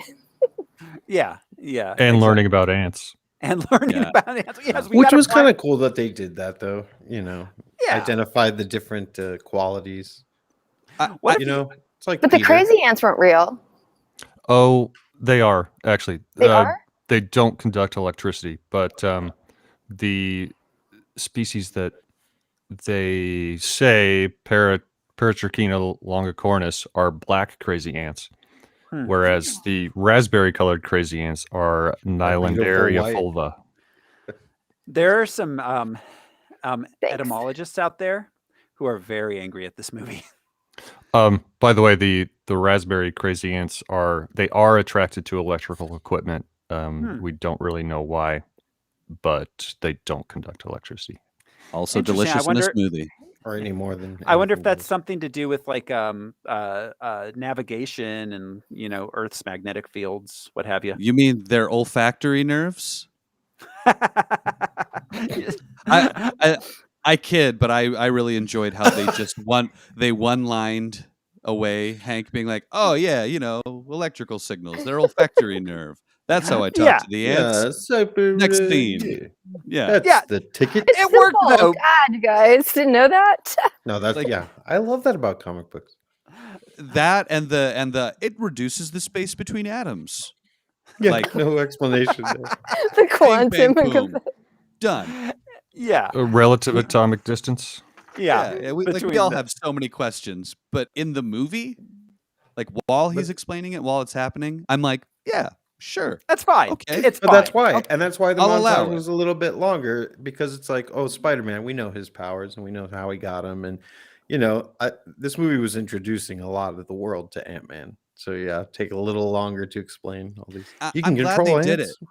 Because if they gets hadn't said big. those things and said it in the way that they did it, we would still be like, How So does does he he- do it? How How does did he he I was control the power ant? to confused growing talk up, to even ants? in the comics, because yeah, he was Giant Man so often, but like that's Ant-Man. It's like, but he's huge. It was confusing even in the comic. I don't think until I read the end of the comic, but Yeah. So all right. Then we get they need the MacGuffin thingy from the Avengers facility in New York, which they don't know is in the Avengers facility. A detour from a detour in this movie. I'm not mad about it, but it's just holy crap. I Yeah. have a feeling that this is the scene that particularly made Edgar Wright lose his goddamn mind at Marvel. Because Well, this yeah. is 100%. We need to connect it to the rest of the Marvel universe. that's what I was gonna say. Yeah, Mhm. Well, and this Just a could have been tendril. any other Avenger. This could have been honestly, I think it should have been the Incredible Hulk, but that's just me. Oh, That would That have been a would've really been fun fun. sequence.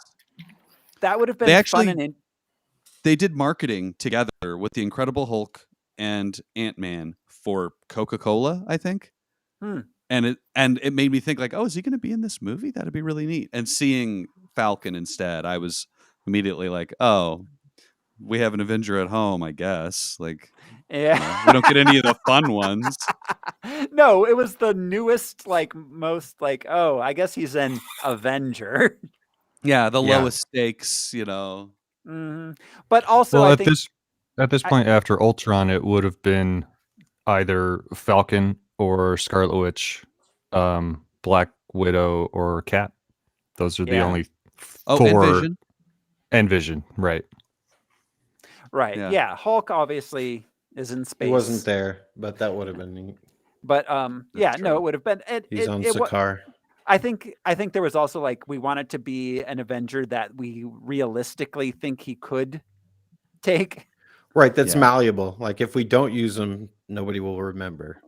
But he'll be easy to stick in places. Well, yeah, but then also one that they realistically thought Ant-Man could beat him.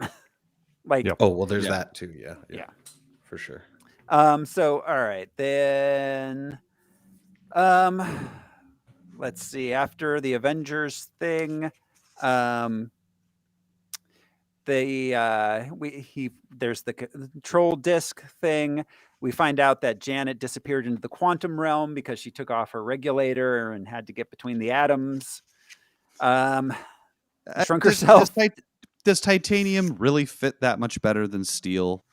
Like, I don't know about the elemental comp of It rides up on me. titanium versus carbon and iron. But I'm pretty sure you can make them fit pretty close. I don't Yeah. know the titanium thing. I was like, does it have to be titanium? Because we see that again when what's his face, Yellow Jacket says it. He goes, "It's titanium," and it's like, oh, Ant-Man's greatest weakness. Titanium. It's my Form greatest fit weakness, joints. too. I don't Many know. aniums in the Marvel universe. Yeah. So, all right, that night they're visited by Darren, the ghost of Christmas past. Who invites Hank- Darren. who invites Nothing Hank- more intimidating than the name Darren. Darren Right. looks like an SS officer His does. jacket and gloves. He looks like he's like, where are the papers? You know, like, dude. Yeah. No. the hell? And when this scene came on, I turned to Jude and I was like, "Oh, he wore his intimidation jacket." Yeah, you totally did. Yeah, I don't understand that decision to make him look that way. He could have just worn a fucking suit. Yes. He looks mean in a suit. Why do you have to make him look like a goon? His own goon. I'm so confused by this choice. No, this really illustrates the villain issues in Marvel movies because, God, he was boring as a villain. Like the actor was trying to bring something to it, like in his acting choices, but it wasn't. But he was didn't more have it. sinister when it came to the lambs than anything with the Yeah. Ant-Man. Do you know what I mean? Like he was more of a villain. Like There was Well, and not we have much that in the emotional moment where with Hank, where he's like, "Why'd you choose me?" Like, yeah. Well, that's a great question to ask, but also like, why are you asking this right now? This is the first time you've after had all like the training. an adult conversation with your mentor before you and him split ways. Also, you're still in charge of his company. I'm so confused about their relationship. Also, you came there to kill him? Yeah, exactly. We find out later. Why not? Yeah, the snot gun. Yeah. Well, he didn't kill him because the hope was there. Yeah. Right, but also Which like he knew somehow. Which he knew somehow because he saw the papers rolling, and that implied she was there. Somehow, maybe her car was parked out front, because to park her car right out front of his house when we see her leave and Scott gets in the car earlier. Yeah, that's the thing. She had plans. Yeah, roll them out. Yeah, but like no, that she definitely seemed to just park her car in front of the house, and he shows up, and then they're confused as to how he. How does he know? Yeah, I don't know. I think it was revealed later on that he knew. While we are led to believe that he doesn't know, it was really like, how is she not suspicious of him? Because knowing? I 100 think he just would have killed them both then, rather than only killing Hank. He would have been angry for being betrayed by her in that moment, not like, oh crap, the game continues. So he's in love with her, right? Scott? I think so. Oh wait, that's the only Darren thing that is? Yeah, that's the only thing that really explains his actions towards her. I feel like they don't say it though, because they're avoiding the like, well, we don't want to turn her into a love object. We need to give her agency. She can't be the thing that the hero and the villain fight over. That's the only reason why they don't explicitly state it. Well, I thought in the movie. Reason. Good for them. Which good choice. Maybe it was like a brotherly sister thing, but I don't think so because it was. No, that makes a lot I mean, of I sense. think it was a friend zone situation, but he just friended wasn't. him. But he thought they were in cahoots, so that was sort of like, like we'll work together on these schemes and we'll grow. That be closer. him being in love. There was with a her, lot of that subtext. Yeah.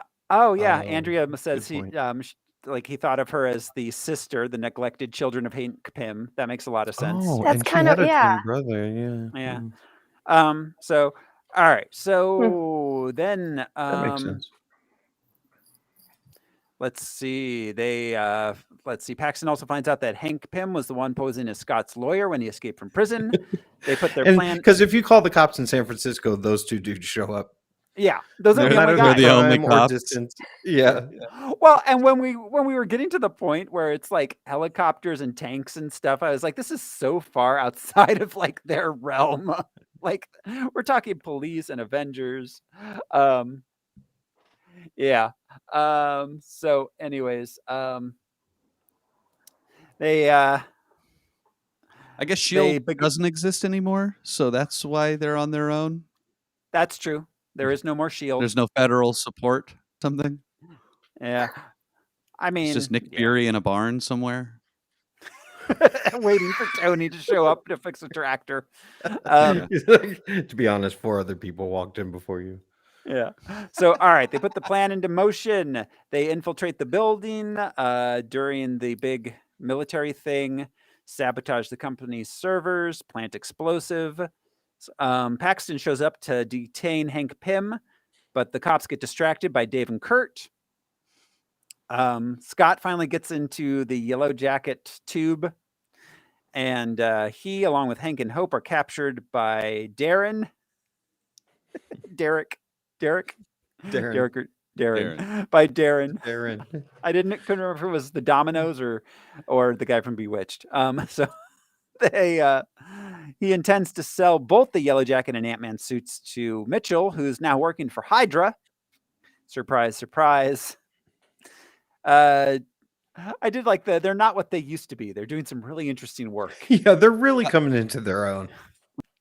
We see the 10 rings got around Definitely too. not like Nazis. Yeah. Did you guys catch the 10 rings tattoo on the dude's neck? No. That was interesting.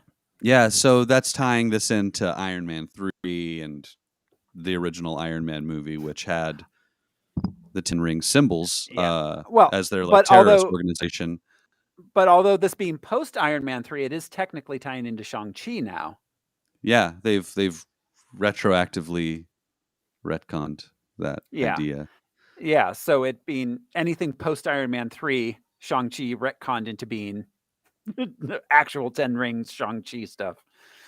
But yeah. All right. So Darren shoots Hank a wound which apparently heals very quickly. He shoots him with a gun.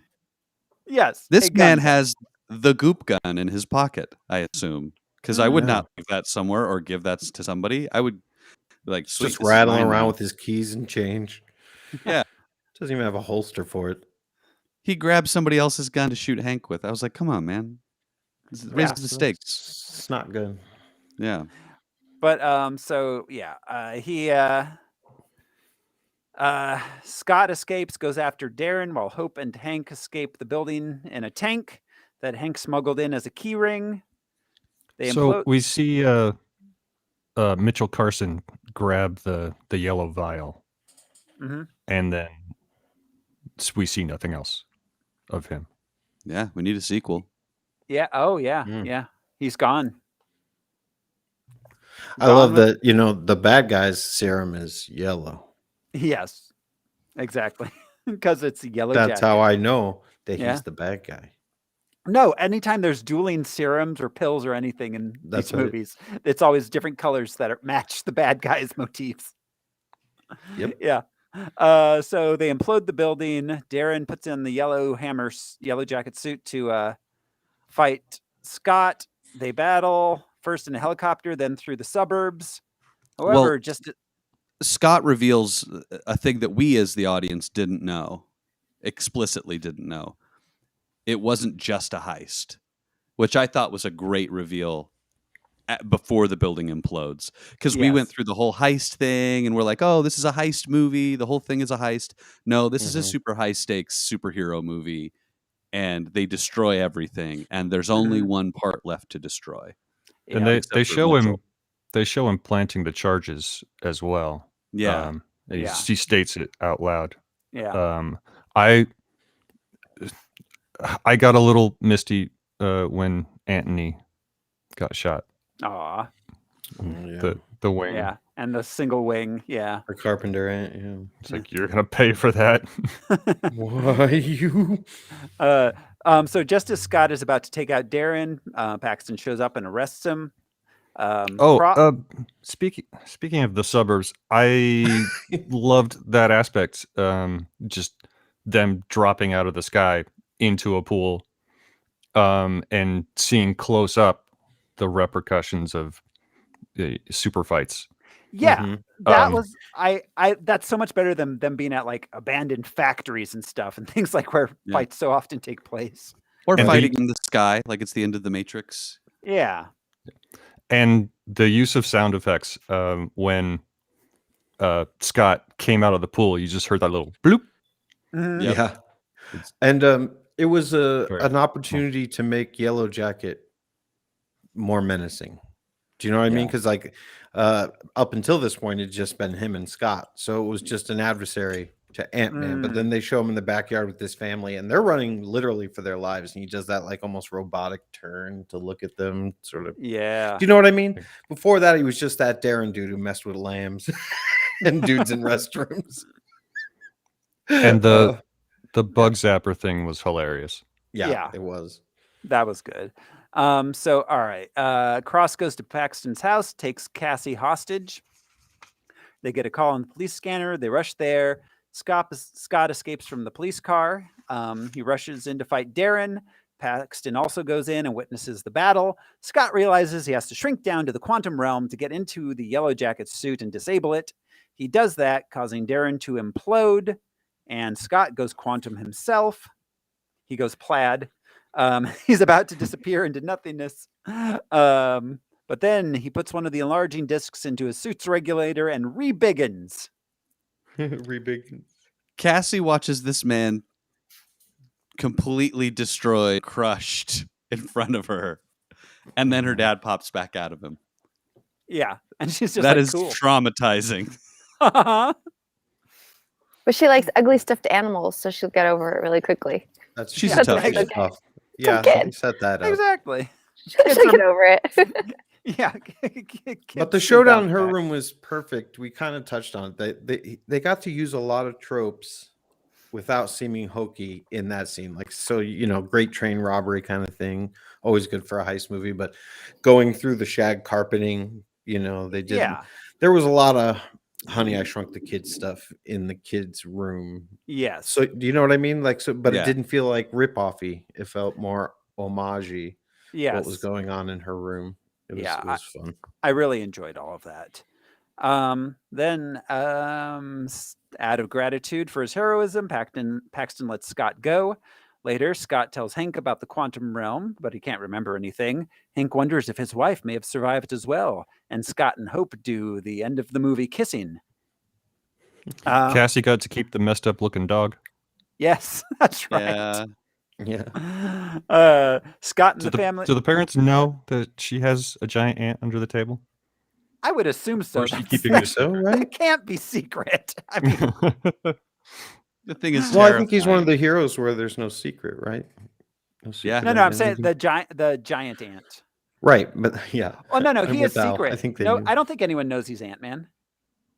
Okay, fair enough. Oh, at this point, that's right. Yeah. I His mean, secret later is on they kept might. with what's his face, Paxton. Yeah, as of right now. But I mean, later on he becomes well known. After Civil War, I think is when that happens. So he's in Rogers the musical. Yeah, exactly. So Scott and the family have dinner together. Paxton helped cover up for Scott to keep him out of prison. Because all you have to do to win over your wife's ex is save the world. Yeah. Or your wife's current husband. Yeah. Yeah. That's all you got to do. I mean, fair enough. That's something. Yeah, it's definitely not nothing. That's He didn't just like bring a good bottle of wine to the house for dinner. Yeah. No. So he gets a call from Luis. Luis tells him a story about how the Falcon is looking for him, and we roll credits. But we wait. get our first. I was gonna say we get our first brief mention of there being a wall crawling character. Yes. Yes, we do get that mention. Exactly. In the mid-credits sequence, Hank reveals the wasp suit to Hope.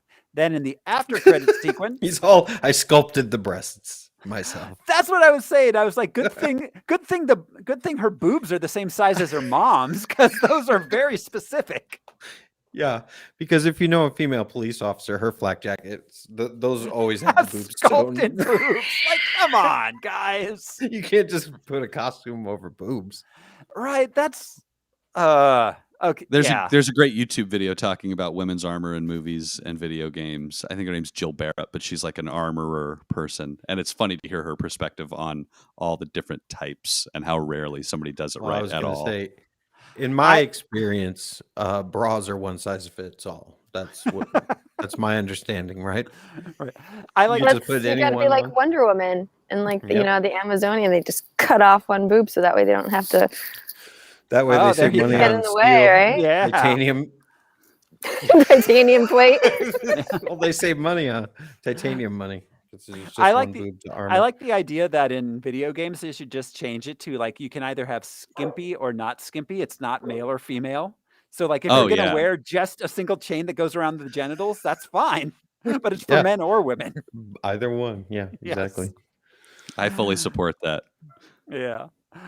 So yeah, in the after credit sequence, we get Cap and Falcon and Bucky. We get a scene from Civil War. Civil War. It's just a Is scene this from the Civil War. first scene from another movie as a post-credit scene? Yes. Yeah, because chronologically it's out of order, Yeah. right? Yeah. Because Cap finds out in the beginning of Civil War. Right? Well, yes. Yeah. Yeah, because it's Rumlow that tells him that Bucky's still alive.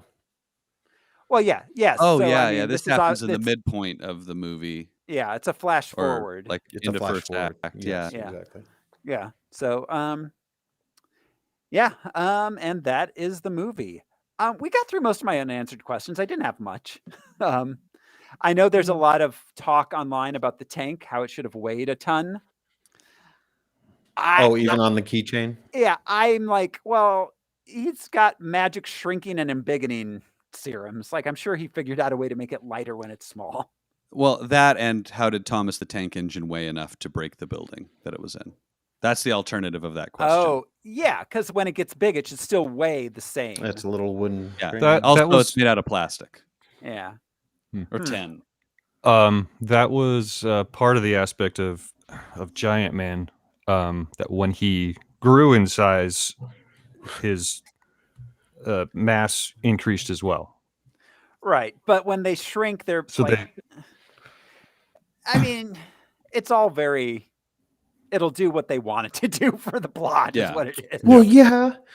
Like you said, the shrinking is not a problem. It's how much the tank weighed. I think not. It's like, I can change the distance between atoms. All right. That tank should be heavier, though. It was to harken back to the old Ant-Man. You know, we saw the clips of him in the 40s picking up tanks and shit. Remember? In the clips? Yeah, the newsreels. Tanks being thrown. Yeah, so I mean, you know, I don't know. It's fine. It makes as much sense as any of it does. Yeah. Oh, yeah. It just makes me think Yes. of Spider-Man. Yes, it does. That thing defies all the laws of physics. We can say that about PEM particles. Oh, absolutely. All of them. Every last one. Did we mention the brief shot of Janet Van Dyne in the quantum realm? Oh, we didn't, but I yes, missed that. it was Yeah, there. there's a Yes, that's shadow of a woman as he is Mhm. shrinking past the shadow. You just really- Right, barely because you see figure it. he can get her out, and that's going to be something that, Therein lies our sequel. Right, yeah. yeah. Yep. That's what Hank becomes most interested in. You know, it's like great that this mission was successful, but then he finds out that Scott went to the quantum realm and came back, and it's like, yeah, you can tell in his face that the focus is shift. Yeah. Like, wait a minute. Yeah. That's That's the awesome. most. Yeah, that's the most important thing to him from there on out. And it probably prompts him to introduce Hope to the suit and such, because before he seemed pretty adamant that Hope not be involved because he was afraid she could slip away like Yeah. Janet did. So yeah, it might have been like, all right, maybe this is possible. Yeah. So I A don't little know. hasty, but still. Do you guys have any last thoughts or comments before we move to the ranking? I just want to say the music was great. There was a lot of like Latin music in this. Yeah. Yeah. And also the theme, the dun dun dun dun dun dun dun dun. Yeah, that was fun. It's a fun It movie. might be the most memorable theme that came this late in the game. You know, like I remember this more than I remember Iron Man's theme. Oh God, yeah. 'Cause this is just Absolutely. percussive, really. Who cares what the Mhm. notes are? It's just that dun dun dun dun dun dun dun, dun Mhm. and then silence or looping forever. Mhm. It's really clever Yeah.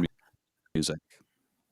Yeah. No, I quite enjoyed it. So It's a tight little movie. it And really it's is. sort of like Guardians, where like if you told me it would work that well, I might not have believed.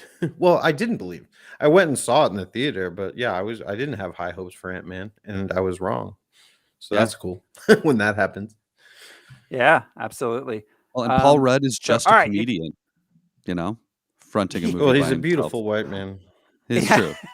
Beautiful He white is a beautiful comedic white- man. Just last thing about Paul Rudd's looks.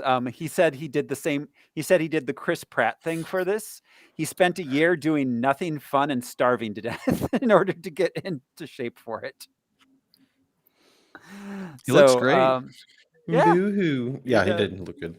Yeah. He also didn't start like 280 like Chris Pratt did, you know. No. Right. He was Probably started also with in. 180.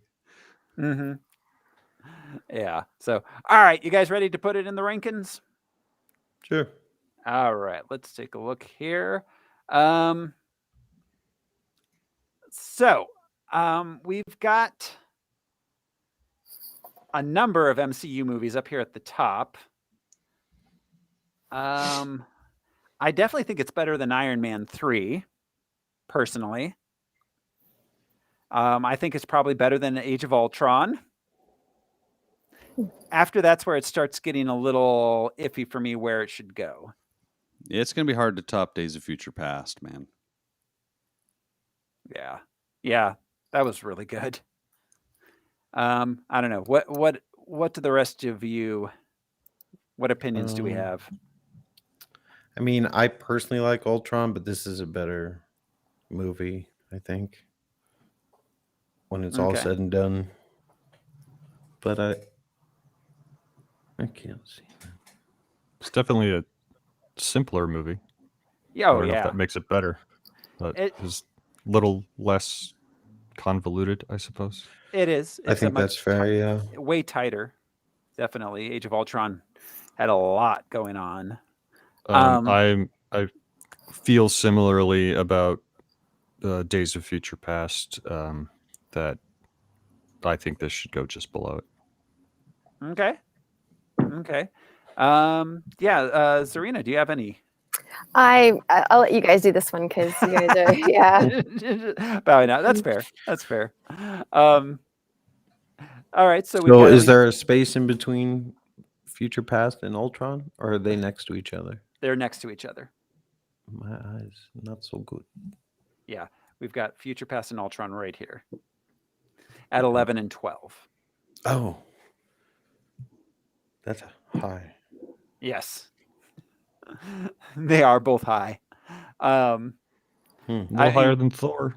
Yeah, Thor is at number 16. I definitely think this is better than Thor. This is better than Thor. Yeah, I think Thor was way more serious than it needed to be. And Iron Man 3 is at number 13. I think it is absolutely better than Iron Man 3. Okay, then put it above that. Well, that would put it below Age of Ultron. Fine. Okay. I didn't realize those were 11 and 12. Yeah, wow. So Josh votes for 2. below Age of Ultron. Al said above Age of Ultron. Brian, what do you think? I got to put it above Age of Ultron. Just the tightness. Okay. All right. All right. That's 2-4. So I will. It's like it was boob molded. We'll put it so tight. We'll put it there in with between. titanium. Tight. Titanium. Ant-Man goes in between.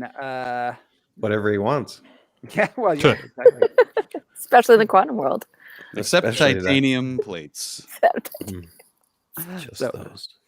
It goes at number 12 on our rankings. All right. Wow. Yes, indeed.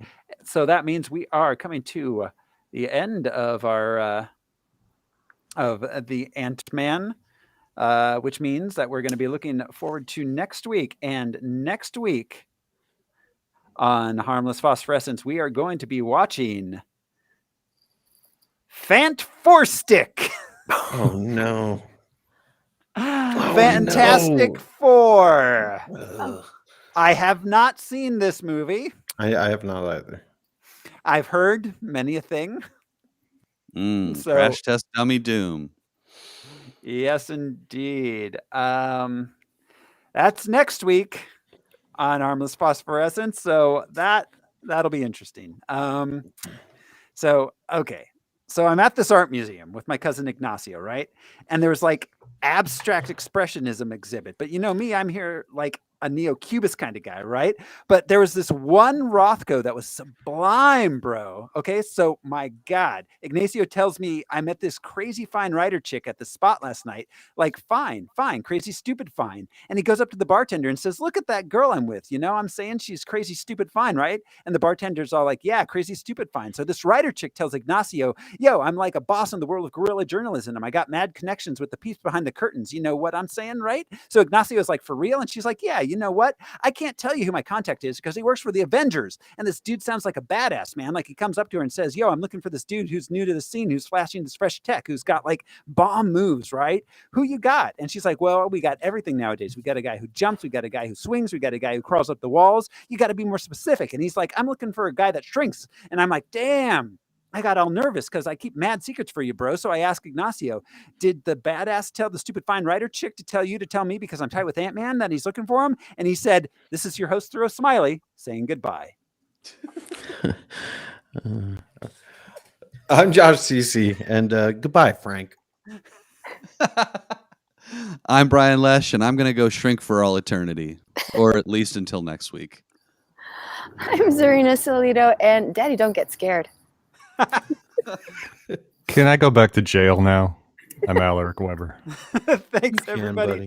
Go ahead. We'll see you next week. Bye. Bye. That was awesome.